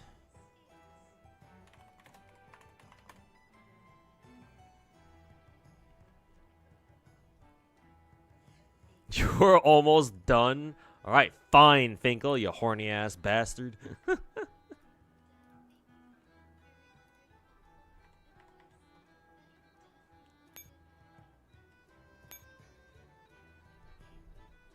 Also, for some reason, the camera, like, fucking zoomed in on that shit.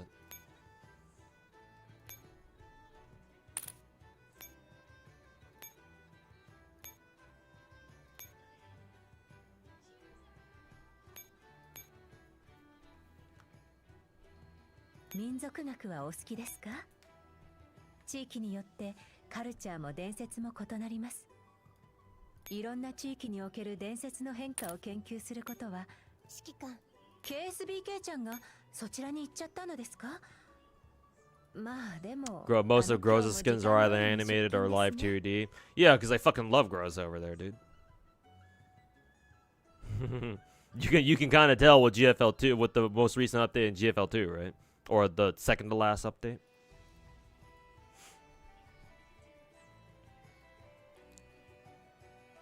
All right, think I'll have DP12 in the corner. Damn. It's like damn, bro. Oh, that's convenient. Linny also wants fucking vagrancy books.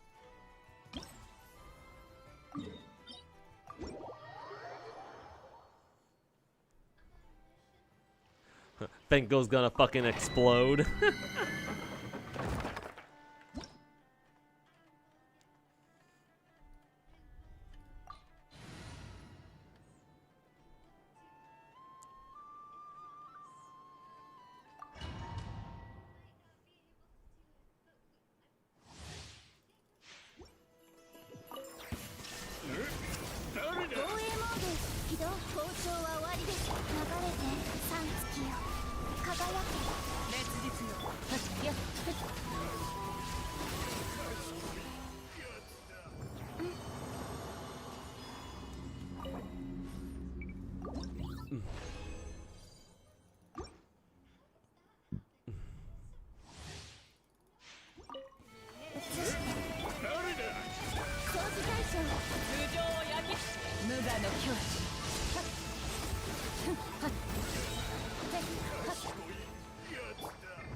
Did you buy her wedding skin too? Did she get a wedding skin recently? 必ず満足できる結 Because 果 I を don't 出しま remember す。 DP12 having a wedding skin. I know she's got a hot spring skin. She's got her swimsuit skin right here. She's got a mod 3 skin, but I don't remember her having a swimsuit one or her having a wedding one.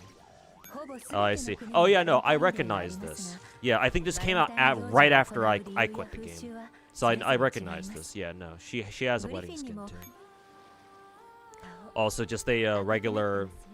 Can we call that an office lady skin? I guess. Yeah. ほぼ全ての国にバレンタイン she's デーがあ got りますが、民族学はお好きです Default. 美しい風景 This is the hot spring そばに skin. 誰もいないし Her. 信念は人を奮い立たせるものです。 I don't know what this is actually. This is like a. Oh, I guess it's a Chinese skin. Yeah, it's a fucking Chinese skin. And this is her swimsuit skin, office lady, and then her wedding skin. She has a wedding skin too. Yeah, no, Finkel, the devs fucking love this girl. グリフィンにも独自の風習がありますので受け取ってくれませんか？このわさび入りのチョコを。 But yeah, no, I don't have this one, unfortunately. Wish I did, though. Fucking her, you can see the fucking bottoms of her fucking tits. Actually, I could exchange for it. Because I have 10 black cards. I can exchange for her right now if I wanted to. Unfortunately, it's not. Oh no, it is live 2D. Holy fuck, man! Jesus, all of her skins are live 2D. I just realized, except for this one, I guess it's only half live 2D. It's animation only. But every single one of her skins, except for her mod 3 and default, and except for her Hot Springs one, is a fucking live 2D. Yeah, they fucking love this bitch, dude. バレンタイン行事を行う理由や風習はそれぞれ違います。グリフィンにも独自の風習がありますので受け取ってくれませんか？このわさび入りのチョコをなんちゃってね。浮世の風景は幾千年も変わらないというのに、人の世とはこうも Do it. 白露と泡のように儚い。 I don't have. I don't know where else to use this. Hold up. Let me check if there's a. Actually, no. Even there's a gacha going on right now that I really like. It's like, well, I can't use black cards on them immediately. Let's see. This is the kimono banner. This is a rerun. We had this was like from years ago. New Year's banner. Again, I think this is also old too, because I remember Vector having that kimono. And then I'm assuming this is the new one. Some sort of like, I don't know, Phantom of the Opera type shit. But it looks like there's a DSR one here too.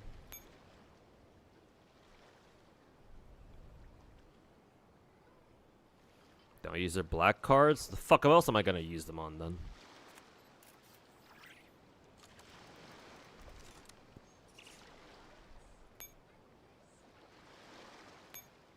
They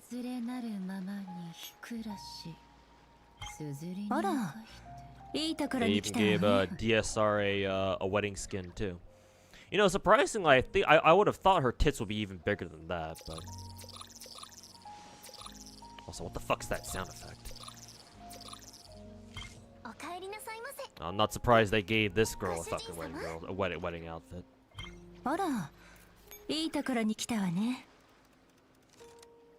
Was it just a rerun banner? Oh, okay. Because I've never seen this banner before, so I assumed it was new.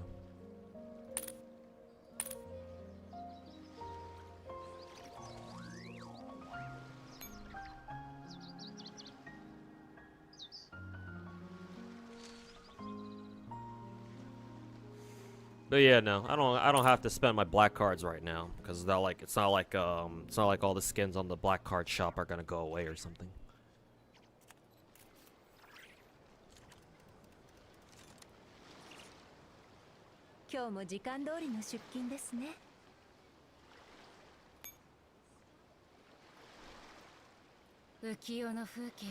Okay, let's see. Theater reset actually. Oh, I gotta go do anecdotes first.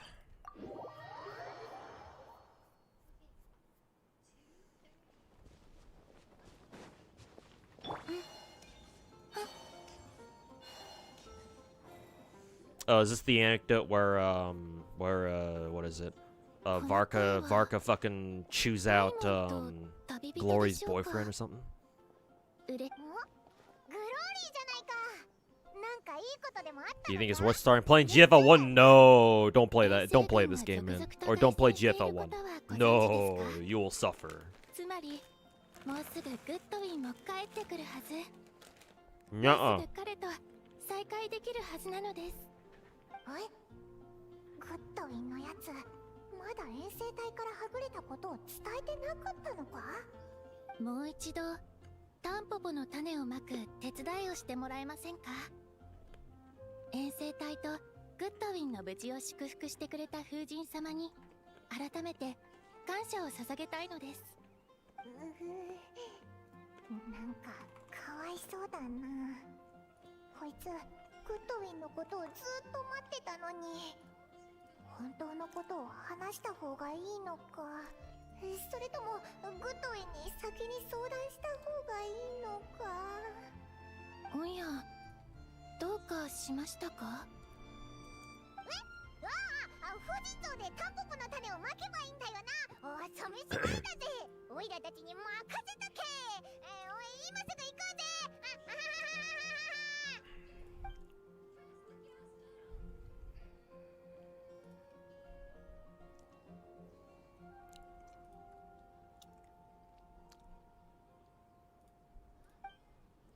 なあ、グッドウィンはいつまでグローリーに隠し続けるつもりなんだろうな。本当のことをしたらあいつはきっと辛い思いをするだろうけど、だからって教えないのはこのままじゃダメだ。グッドウィンのところに行ってちゃんと話をしようぜ。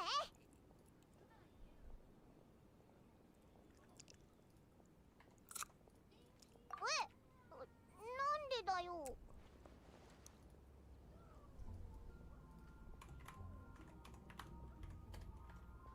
ファルカ？それにグッドウィンも。ちょっと待った、グッドウィンが町に戻ってきたのか？早く見に行こうぜ。ファルカ、グッドウィンのやつは。シー、よーく見ておけ。あのセピロス騎士は今人生最大の決断をしようとしてる。口出しはなしだ。グローリー、遠征から帰ってきたよ。道中ずっと君のことを思ってた。いや違う、これじゃあまた彼女を騙すことになる。グローリー、実は俺はモンドを離れてすらいなかったんだ。いや、こんなこと言ったら余計に悲しませてしまうかも。ああ、一体どうすればいいんだ。最大の決断ってあれのことか？確かに大事なことだけど、ちょっと待った。大団長って団員の恋愛まで面倒見なきゃいけないのか？いや、騎士団はプライベートな問題には干渉しない。だがあいつが今直面してるのは、恋人としてどうあるべきかだけでなく、騎士としてどうあるべきかってことでもあるんだ。やっぱり本当のことを話すべきだ。誠実さは騎士の守るべき美徳なんだから。いや、でもグローリーは昔から繊細だったし、もしこのショックに耐えられなかったら。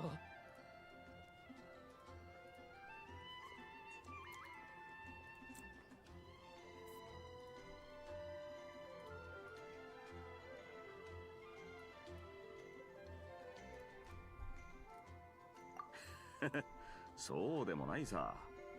それになんというか、実はこの件については俺にも責任が。Is Snowbreak a good gacha to branch out from the big five gachas? Which gacha recommend people first? Is it Nikkei? Is Snowbreak a good gacha to branch out from the big five gachas? I'm sure, I guess. If you're okay with the fan service, and if you don't mind shooter gachas that much, or if you don't mind shooter games, then yeah, sure. If you don't like either of those things, then maybe not. Is it Nikkei? Nikkei as well to a certain extent, but Nikkei has a bit of an early game slog.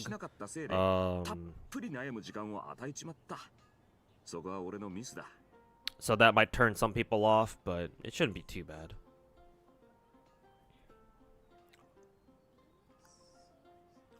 Alright, Crazy Old. Take care, man. And yeah, go enjoy the weekend with your buddies. And yeah, hopefully we'll see you later. We'll see you next time. もう少し待っても同じだと思い始める。そして3、4日経つと、いっそこのままでもいいんじゃないかってなる。Okay, I want to get theater done before I gotta leave, so I'm just gonna skip through this. あいつ。おい、待て、グッドウィン。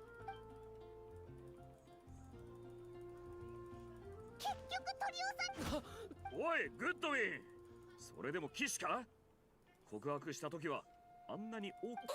告白？大団長、そんなことま。お前のそういう。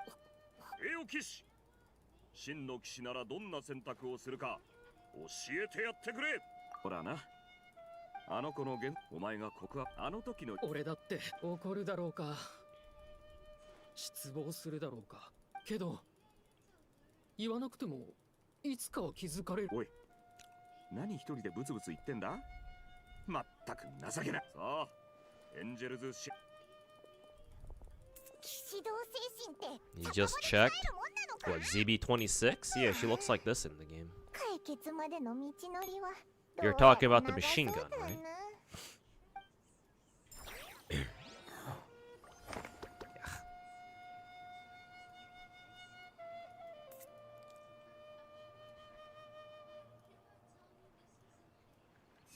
You're talking about ZB26, right? チョコレートを作ってきました。大きさもカロリーも。指揮官様、もし私がお化けを見つけたと言ったら、 Kind of a fucking skin is this? 一緒に見に行ってくれますか？今年は何を祈りましたか？指揮官様、ご存知でしたか？人と関わるための第一歩、チョコレートを作ってきました。大きさも。指揮官様、ご存知でしたか？人と関わるための第一歩、それは自ら歩み寄ることなんです。 Also, Rie Tanaka という VA. わけで会いに来てみました。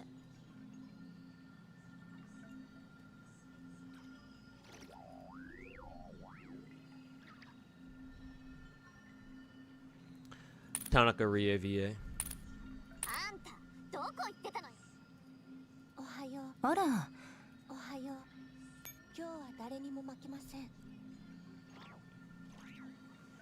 今日も時間通りの出勤 What ですね。 gacha is one that that would give everyone to play to diversify? Enfield maybe. モンドへようこそ。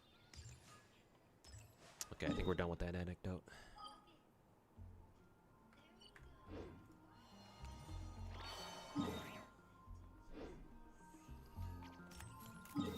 Oh, you're right. Technically, I still haven't done my daily commissions yet. Let's go back here to Knuckle Duster and farm him one more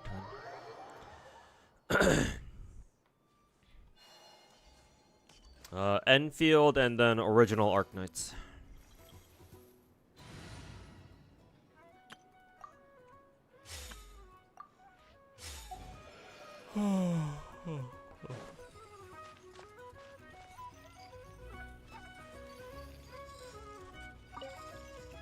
Would I like skins in CZN, or is that necessary? Maybe I wouldn't mind.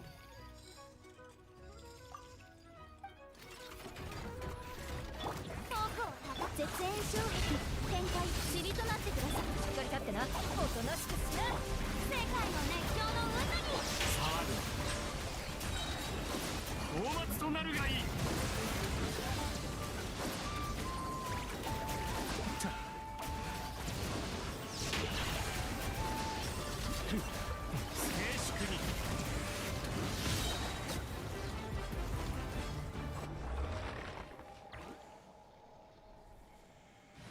Huh, Tanaka Rie also voices LTLX? Really? I did not hear that.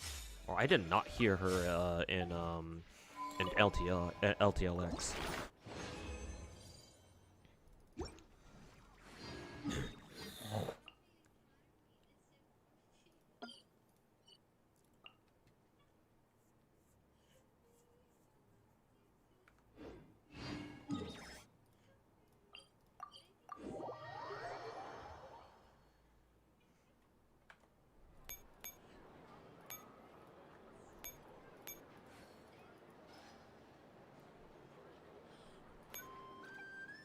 Oh yeah, it is.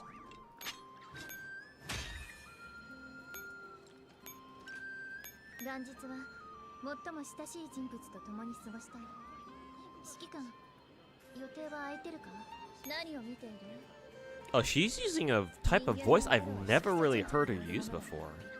Like she's using like a younger version of her voice. Like I can definitely hear it's still her, but Jesus, no wonder.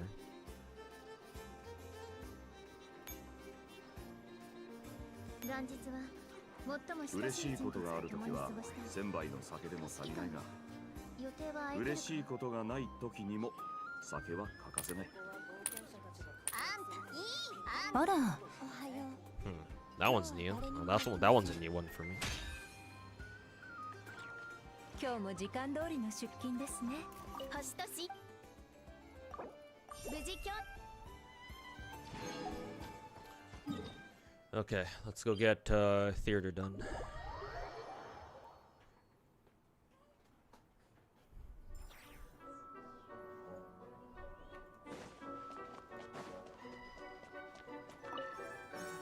Yeah, kind of like young Himeko in Impact. Yeah, kind of. Well, I don't know what young Himeko sounds like in Unka Impact.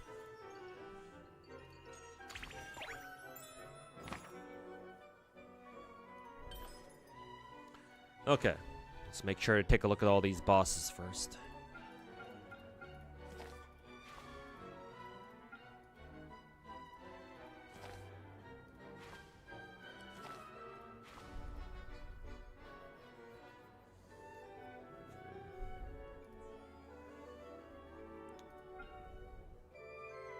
Hydro characters have an advantage. Geo characters have an advantage. Hydro.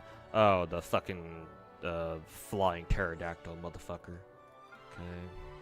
And Geo Bishop. So yeah, shields have an advantage. Okay, so.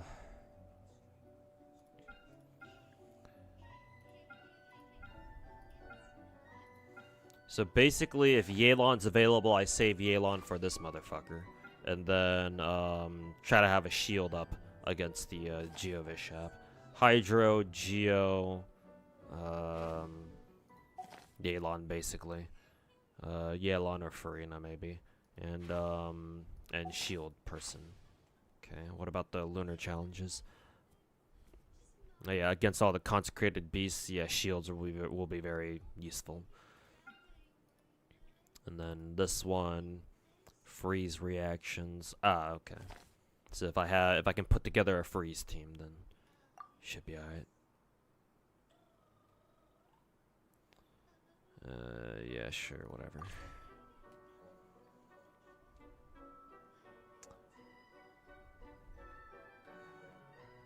I don't know why I'd bring Klee. I don't really feel like bringing Chaska either. So, just these two.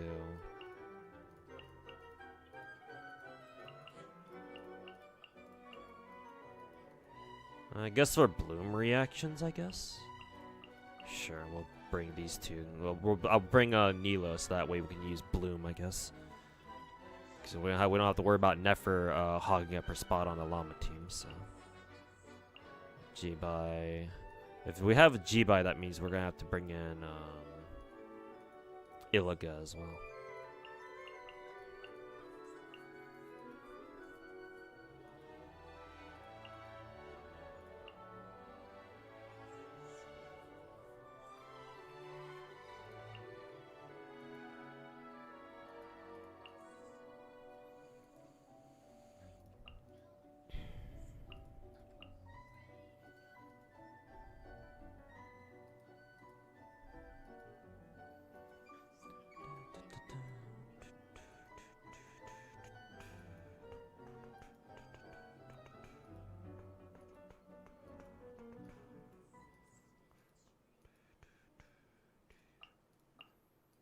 How many healers do we have? Diano.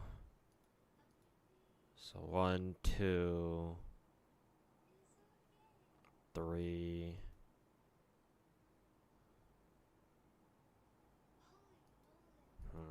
We only have 3 healers. That might be an issue.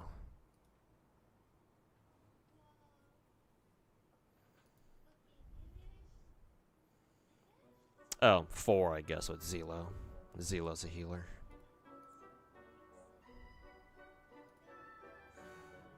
Technically, we don't need to worry about healers that much because we have Geo and a lot of them are shielders. So let's take these, I guess.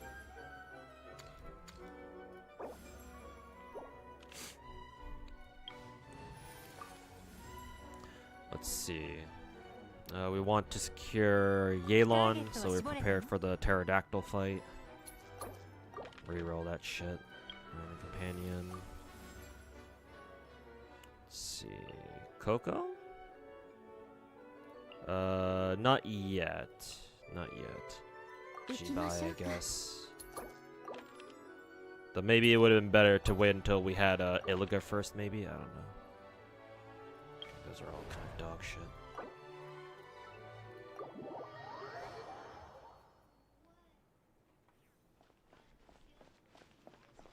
Alright, KSR, take care, man. Hey, Daniel, welcome to the stream. How much would I say I currently spend on gachas a month? Just curious, trying to justify your spending habits. First of all, if you're ever in a position where you have to justify your your spending habits, you should probably stop spending money. If you're not okay with, if you are not okay at all whatsoever about you spending money on video games or gacha games, much less, stop spending immediately. Would be my advice. If you have to ask that to somebody else, then that means that you're not 100% okay with yourself spending money at all. So at that point, like, don't spend money.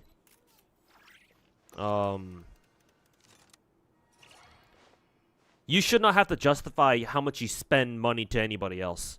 As long as you're okay with it yourself and you have the money to do so, like, you're not gonna fucking, like, bankrupt yourself and, like, you know, oh, if I spend any more money, I'm gonna fucking max out my credit card. As long as you're not in a position like that,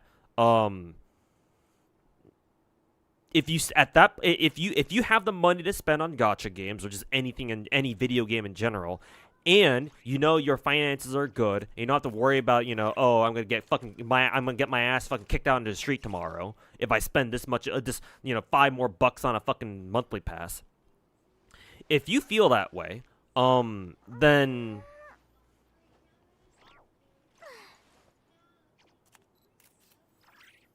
I question why you spend money on video games at all, just gacha games at all. You shouldn't have to justify anything to anyone. You do shit. If you want to spend money on a gacha game, then so be it. You should spend money because that's what you enjoy doing. Not because you're trying to seek validation from your peers, or that, oh, if you tell other people that you spend money in a gacha game, you're scared of what they're going to say about you. So let's get that out of the way first. But to answer your question, now that I've given you that preface, to answer your question,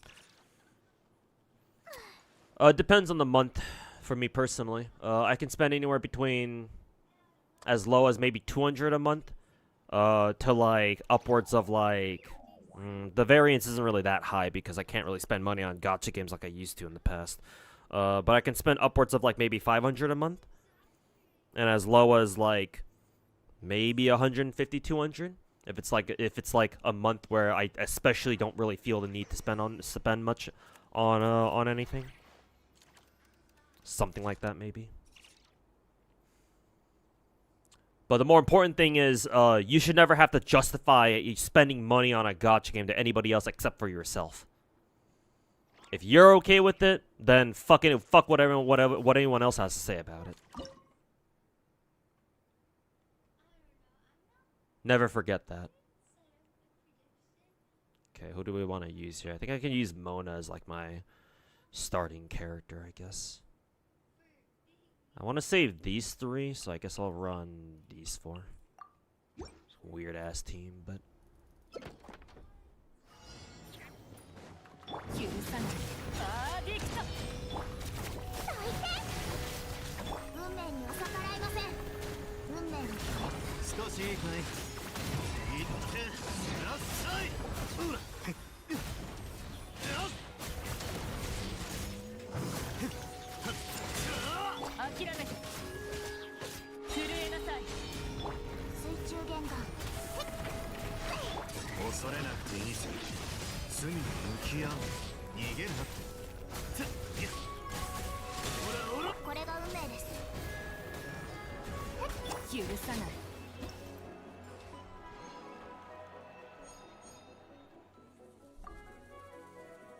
Star Savvy is Korean type harem turn-based gachas PvP and focus on the others. There are different games. Oh, I don't think you're talking to me. You're not talking to me, are you, Enrat? Let's see, Ganyu, Zelo. It's kind of a tough choice, actually. I think we do need Geo next, so Zelo probably.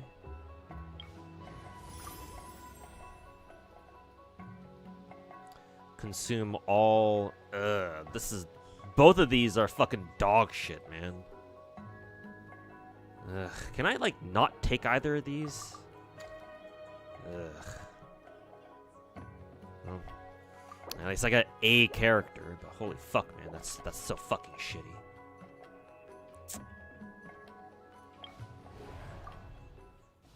Fuck off.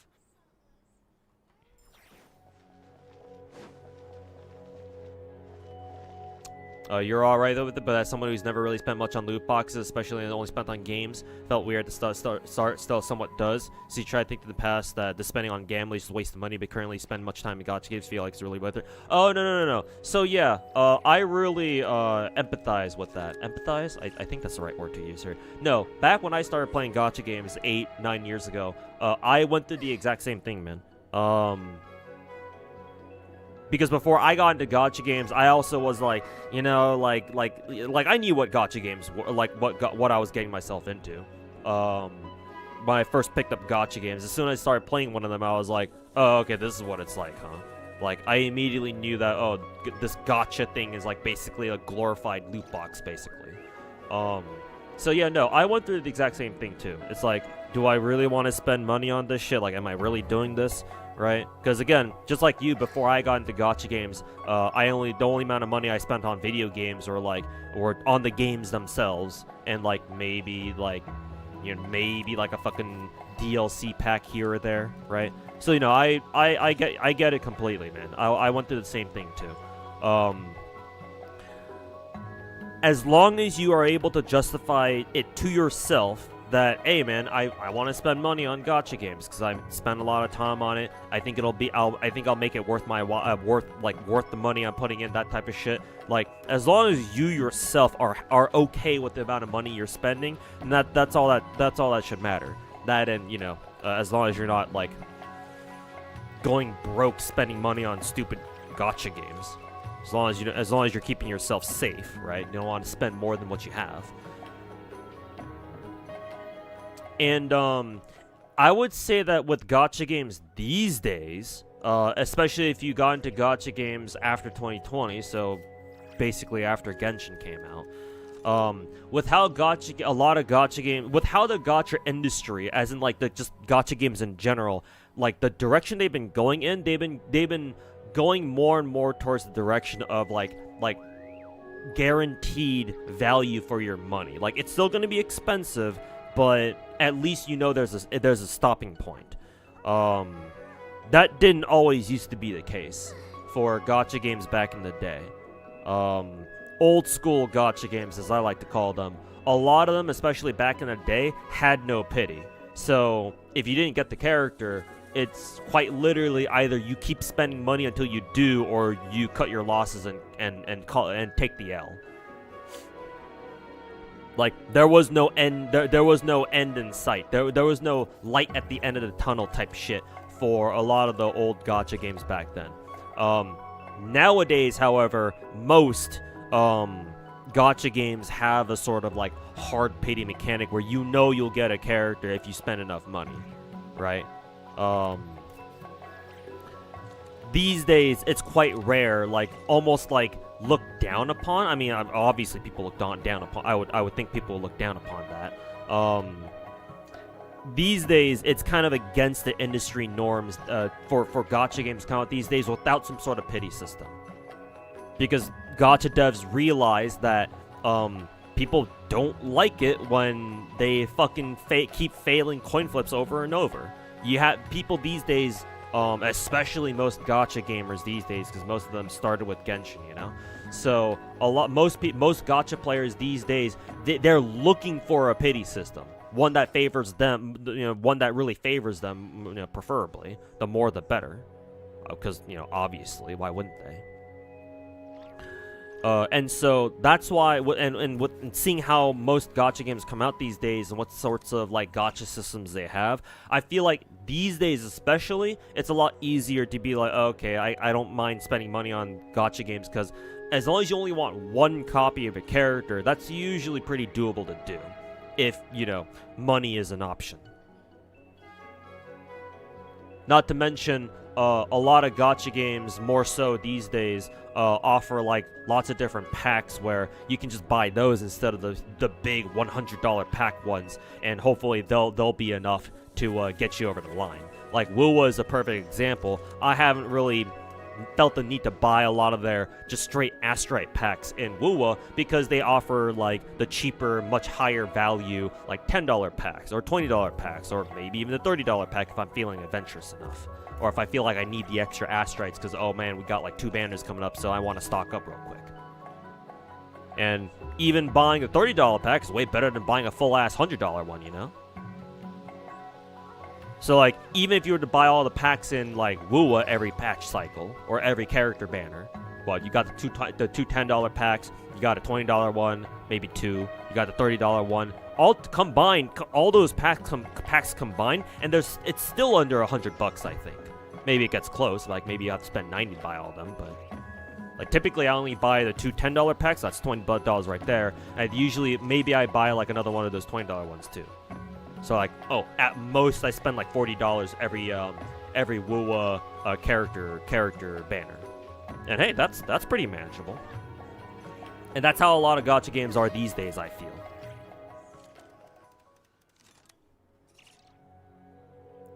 So yeah, I think that it's a lot easier to justify spending money on gacha games these days, because back then it definitely was a lot harder to do so.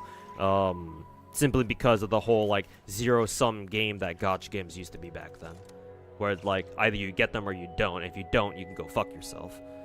At least in modern gacha games these days, you know, every single one of them has a sort of pity where you know the pain will end at some point.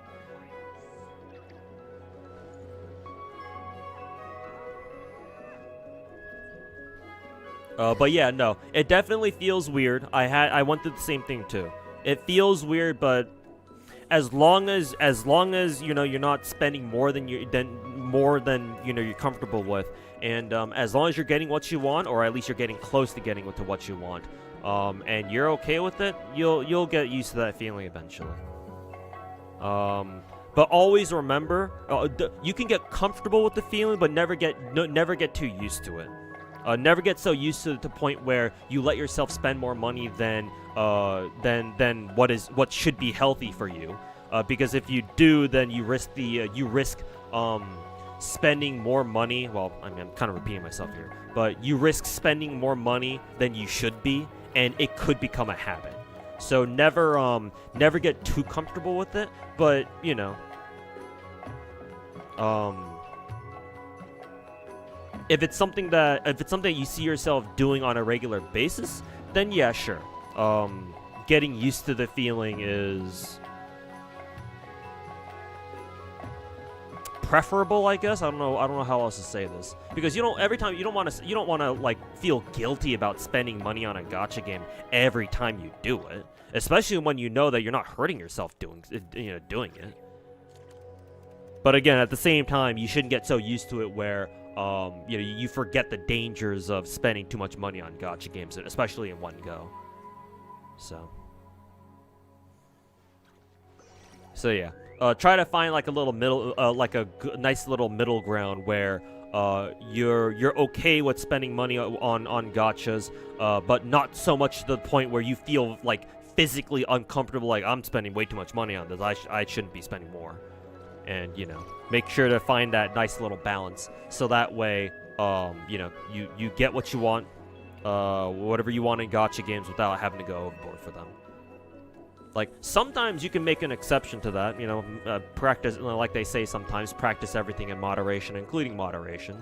So like, I don't know, maybe once or twice a year you can give yourself an exception and be like, hey, I got like a raise, I got a bonus at work or something, or hey, I got some good finance zero, hey, there's like a character coming up in this one gacha game that I want to really go all out on. All right, cool. Just like 1 or 2 exceptions a year, and then you can just treat yourself, right? Just treat it like I'm just treating myself type thing, right? But yeah, no, you gotta have a healthy mentality about it. Like, gotta have a nice little middle ground. If even Genshin came with no guarantee pity, it would have succeeded anyways, or failed. It would have still succeeded, but it would have had a much nastier reputation, I'm pretty sure. Because even like Genshin came out with the hard pity, right? And even then, even with how Genshin came out, in our current timeline, people still call, gacha games dumb gamble games, or people just spend their life savings on fucking stupid-ass pixels on a screen. So, like, if Genshin came out with no pity whatsoever, then it would have been, that sort of reputation would have been so much worse. Because then that whole stereotype would have had a lot more truth to it.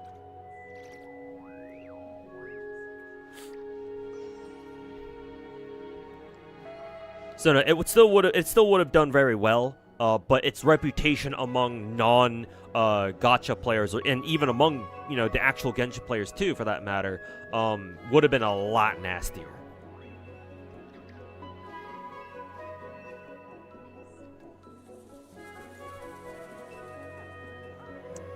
Still like to watch my other videos with other gachas though, even though you don't play. Yeah, that's fine. I appreciate you watching, dude. Thanks, man.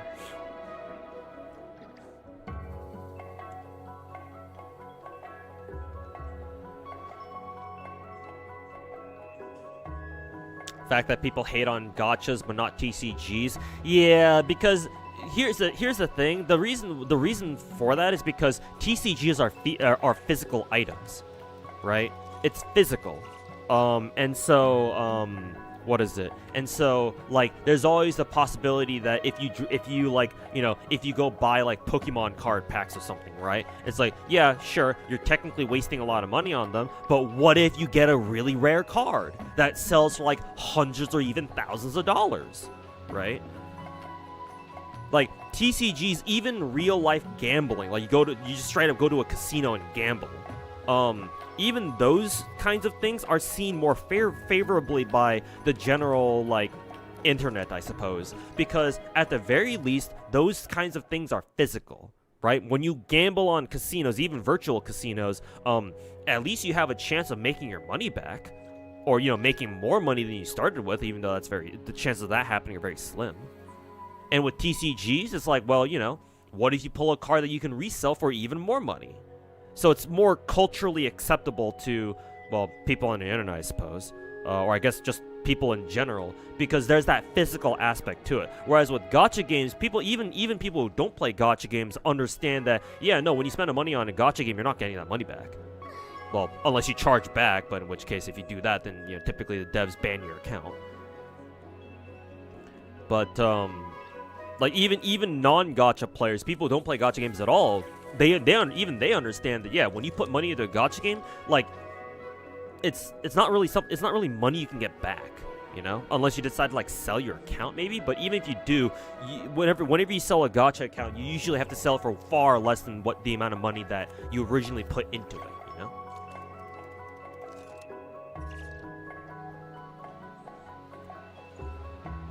Not to mention TCGs, you can trade or buy cards outright. Yeah, exactly.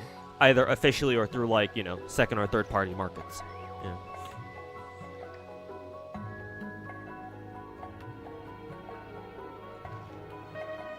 You argue TCGs are worse because you can technically win your money back. Yeah, in a weird sense, yeah. Because at least with gacha, especially with modern gacha games, where there's like a hard pity so you know when to stop, or so that most people know when to stop. Like casinos and TCGs is like, well, technically, your next card is gonna be an Omega rare card you can sell for thousands of dollars and make all your money back. And so, you know, sometimes people can just keep spiraling downwards and keep buying more and more and more. So yeah, in a sense, yeah, you're not wrong.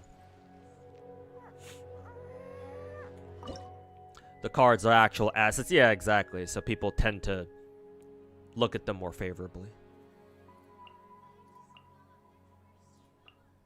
Oh god, we gotta deal with these motherfuckers. I wonder if I can still kill these guys even without a Geo character. I guess I'll find out.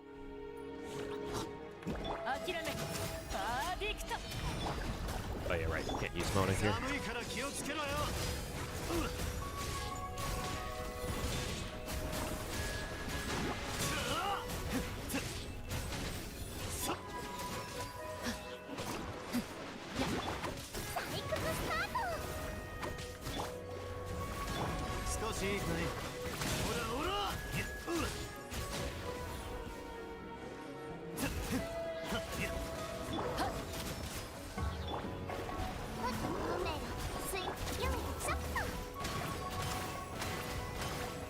I kind of want these golems to all show up together, or I want them all to like group up together.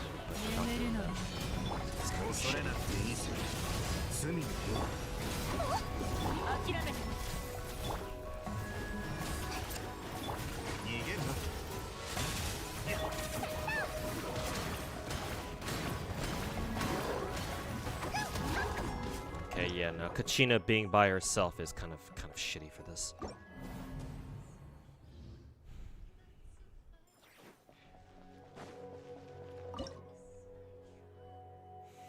Once it shuts down, it all would be gone too. Yeah, exactly, that too. Yeah, when you're not wrong. When a gacha shuts down, usually it's like, well, there goes all your money. Thanks, bitch.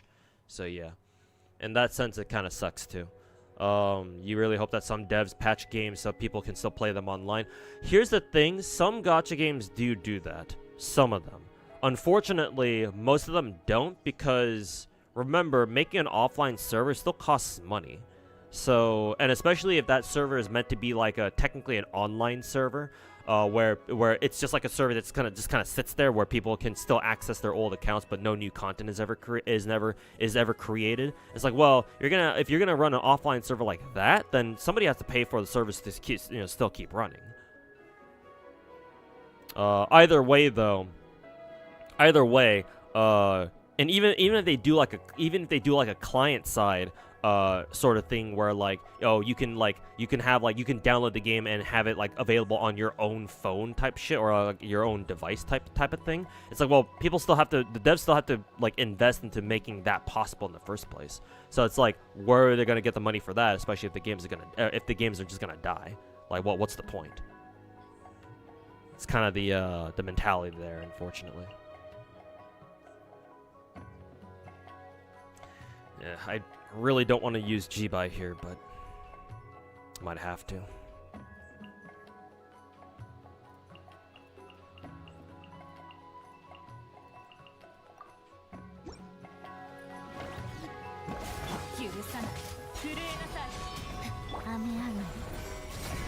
This is not the right character that I want to use.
Let's see, Goro, because I wanna make the Geo team. I want to put together the Geo team. Let's see, Bina.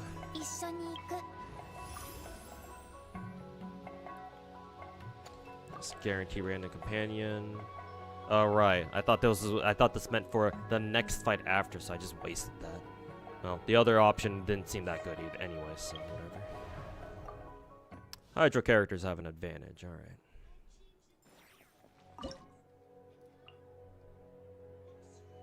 Let's see. I think I'll run Ganyu here.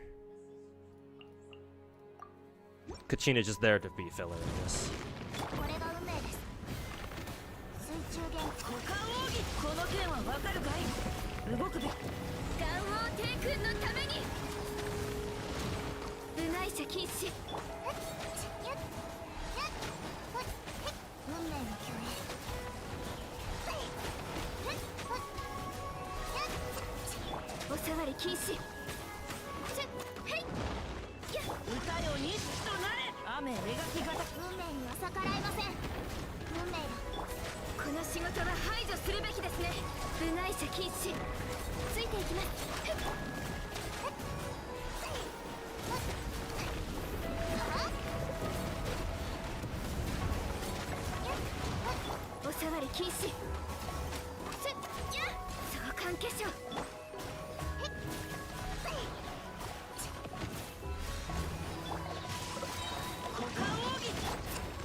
Shit, not enough time.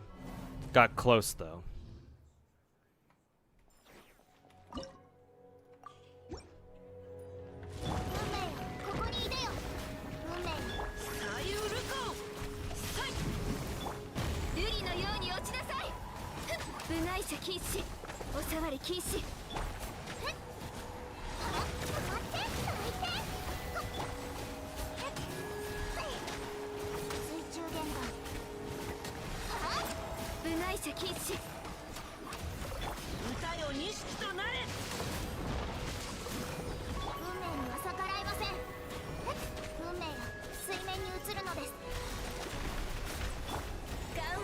君のために相関化粧部外者禁止運命の巨霊股間奥義この剣はわかるかい雨描相関化粧次の運命よここにいでよ Nice, just barely.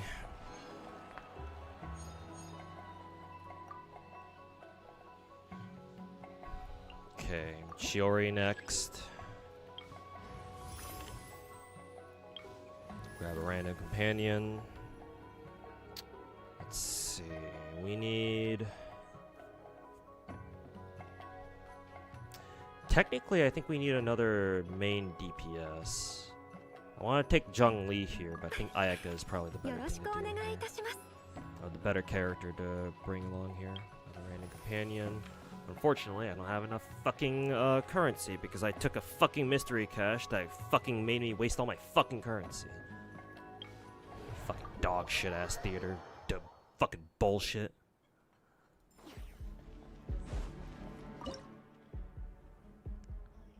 Dog shit ass.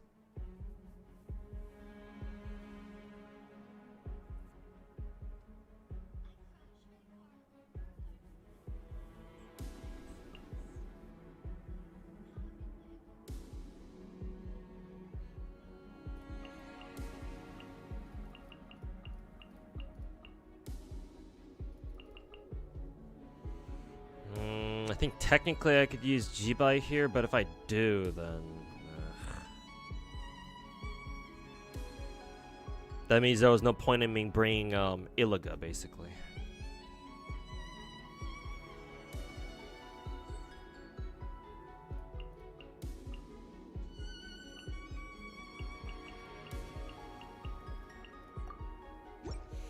Did you read the article about the interview with the Arknights Enfield lead dev? No. Well, what do they talk about?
Let's see.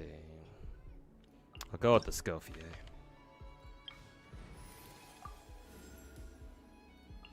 Skirk. We just need a Dolly, I think. So if I have him, then that means I got the whole by Skirk, the usual Skirk lineup.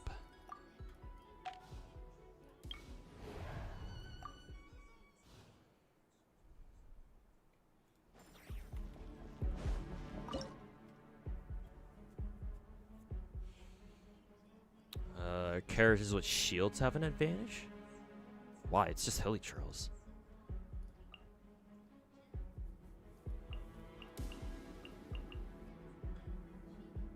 Let's see.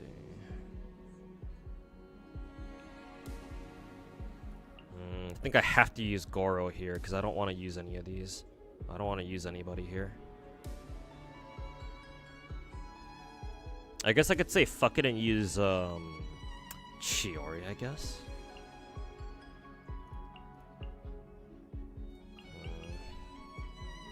I still really don't want to, though.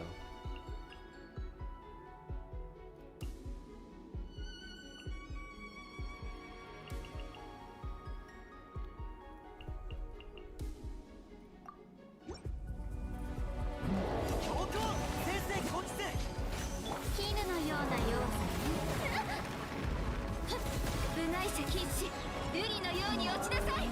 相関化粧雪を前神里流消滅。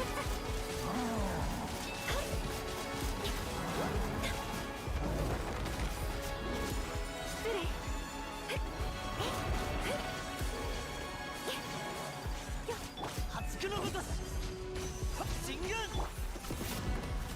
この仕事は排除するべきですね。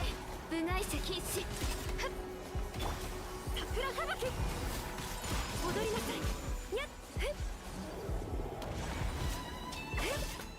血人ファッション私が定義する。相関化粧瑠璃のように落ちなさい。失礼。先生こっちで強行紅に染まって散りなさい。次部外者禁止風雪の縮図。相関化粧雪を前。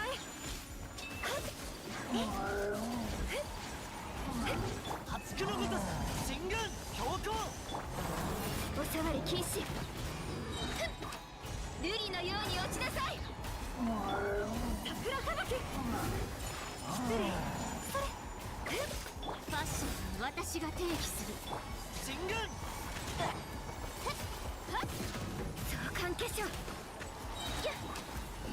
次の仕事は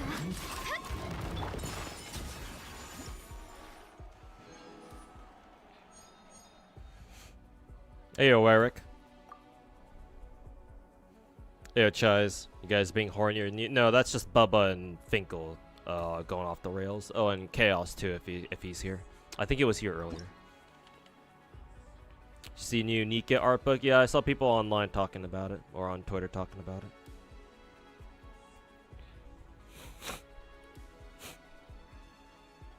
There was a bunny girl Anise concept. We got fucking robbed. No, I'm sure they could make her a bunny girl later. I don't think it's that big of a deal.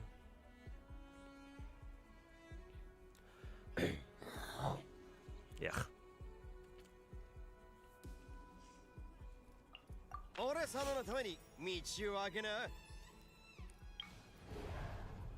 Okay, Geo characters have an advantage here.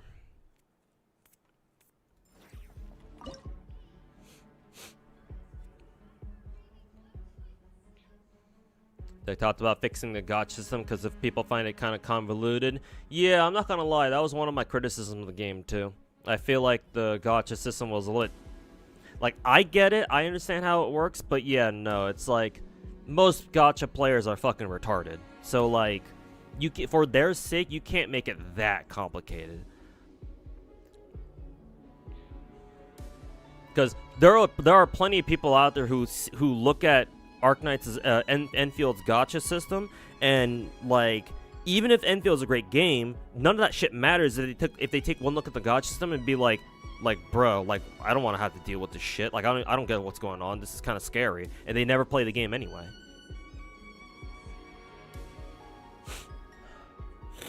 But we'll see what they end up doing.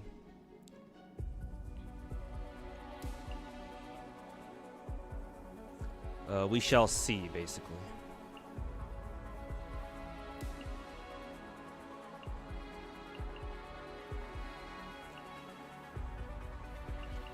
I want to use Navia here, but goddamn, do we not have any great what is it? Do we not have any great Geo characters, or a lot of good off fields, for that matter?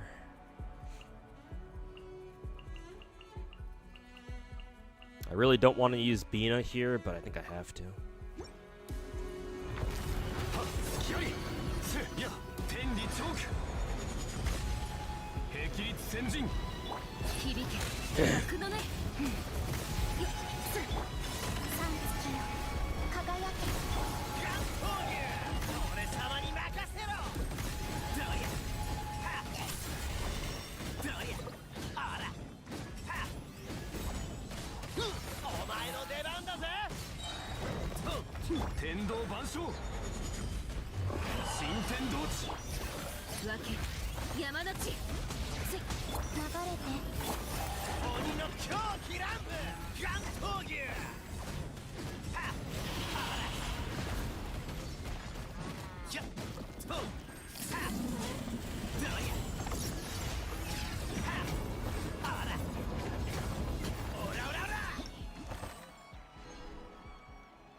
go with Mr. Novelette.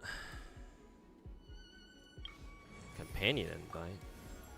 Let's see. Oh, it just gives you like a wider selection. None of these are actually particularly that good, to be honest. I guess I'll take Shenhe just for the off-field. If I had Llama show up, then I would go with Nilo, but...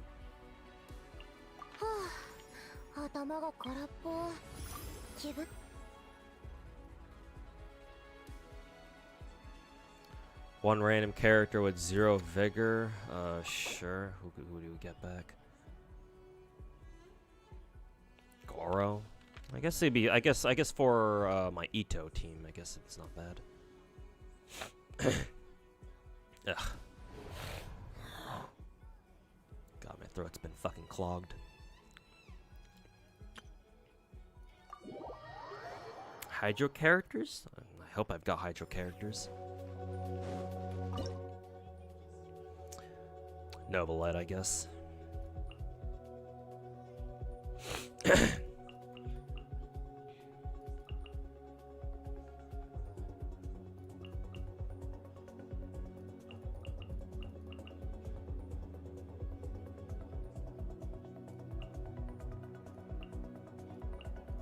This is gonna be real weird having three DPSs. I have no idea how well this is gonna go. Probably not fair.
You ever try out Where Winds Meet? Nope. I never tried that game. And I don't plan to either. Nothing against it, it's just not my style. There's my Dahlia. So I got my Super Freeze team ready to go. Okay, this is act number 8.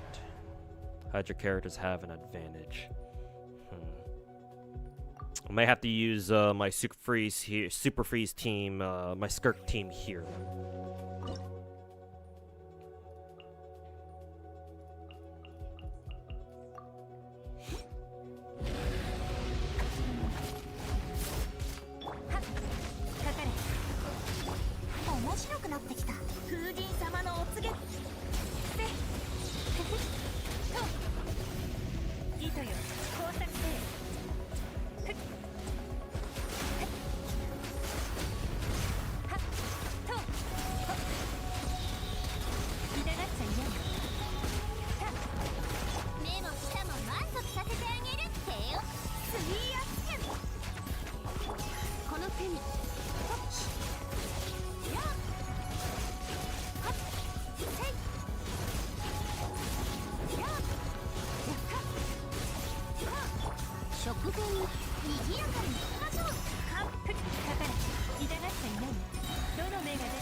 This encounter really just wants Farina. No, you can do it with Yelan easily.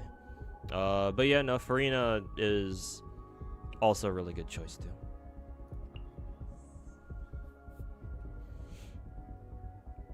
For this one, maybe Goro, so I can support Ito, I guess.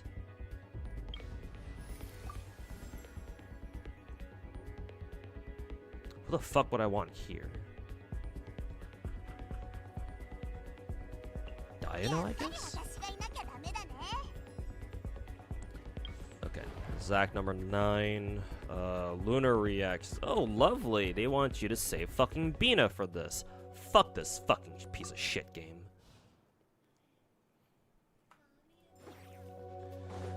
Well, we'll see if we can get it done without Bina, I guess. Fuck ass game.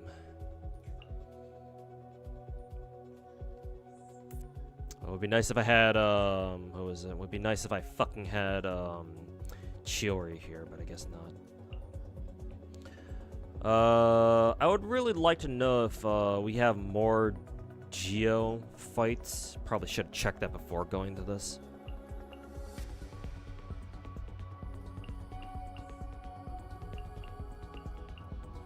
Yeah, that would have been kind of nice to know.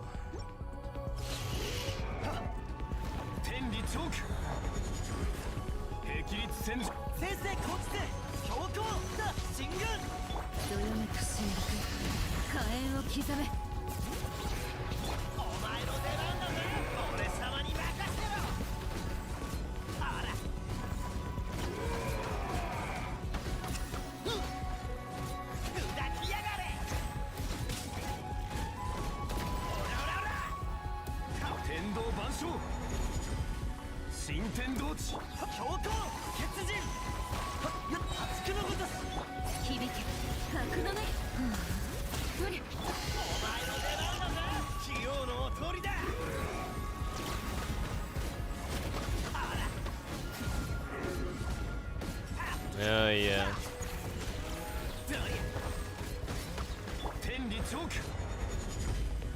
Yeah, my Geo team doesn't do shit against these guys.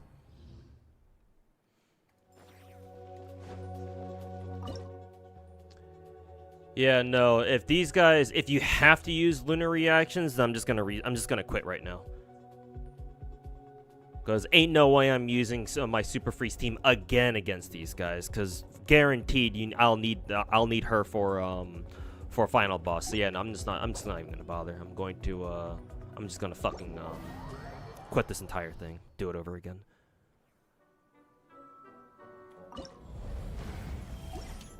I have to leave right now too, anyway. So we'll get it done next time. Yeah, nah. That one I'm fairly certain there's no getting past that one. Knowing theater. When Icebreaker soon, at some point, probably sometime next week. I don't know exactly. Keep your eyes peeled. Yeah.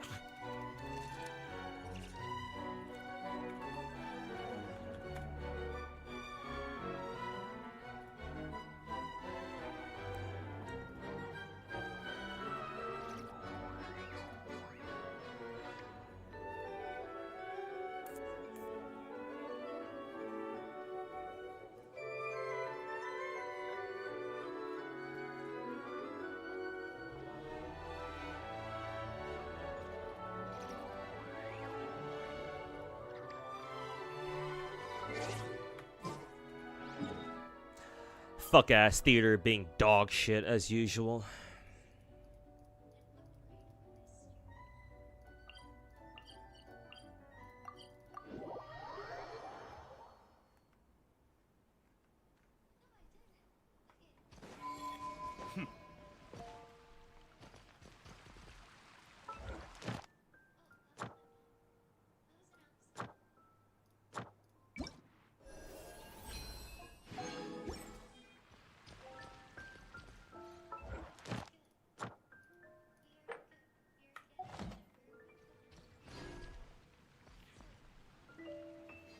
So the Hoyo games do you play right now?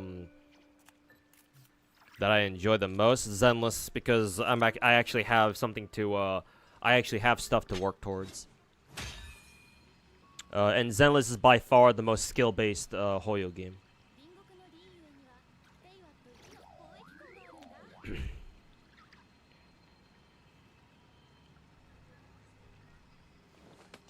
Like, I'm sure Zenless also has RNG in there somewhere, but it's not nearly as RNG as whatever the fuck theater is.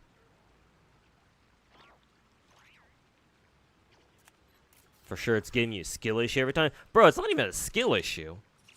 Like, even after knowing that, oh, like, I can see all the boss fights in theater. Even still, it's like, hey, guess what? There's this random-ass, fuck-ass fight on Act 9 where, hey, I hope you have Bina, and Bina's the only fucking Lunar Charge character you have. Or the only fucking Lunar Reaction character you fucking have.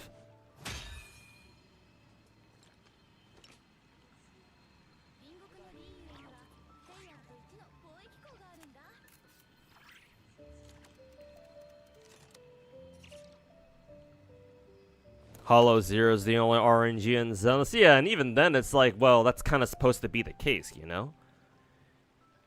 It's like, oh, just because you picked one event or like one node over the other doesn't mean you automatically fucking lose the entire run. This IT sucks. Nah, not just this one, Bubba. All the ITs fucking, all the theaters fucking suck.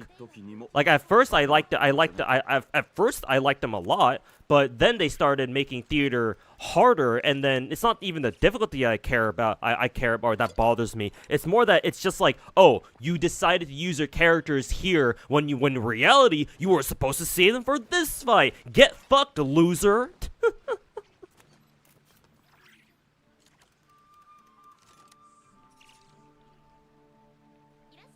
It's like, last time I did theater, which was last week, I'm pretty sure, I bitched my fucking dick off about how, you know, oh, you can't see ahead, you can't see the bosses that you have to deal with, and people are like, oh, no, you can. I was like, alright, cool. That's cool, I guess. And I do it again this time. Turns out, that's not enough, because, hey, guess what? I used Bina twice already, because I didn't want to use anybody else. And, oh, what do you know? You need a fucking Lunar Reaction character. Go fuck yourself. Fucking fuck-ass game. Fuck-ass endgame mode. God, even Stygian Onslaught is better than this shit.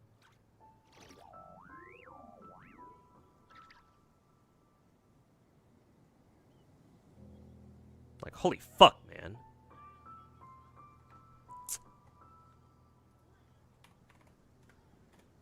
What was that about causing anxiety in players again? Holy fuck, retarded fucking ass devs.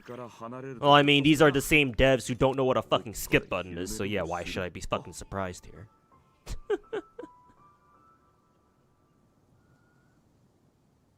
Actual fucking retards for devs. Anyways, I gotta get out of here, boys. Gotta go eat lunch, and a very late lunch, and go off to fucking work. Anyways, Fodmaster streaming again, so I'll just send you guys over to him once again. I'll be back tomorrow. We'll try to get some MOBA shit done, or maybe some more Genshin shit, because I wasted like 2 hours. I wasted 2 hours, fucking, you know, wasted 2 fucking hours going over GFL 1 for some reason.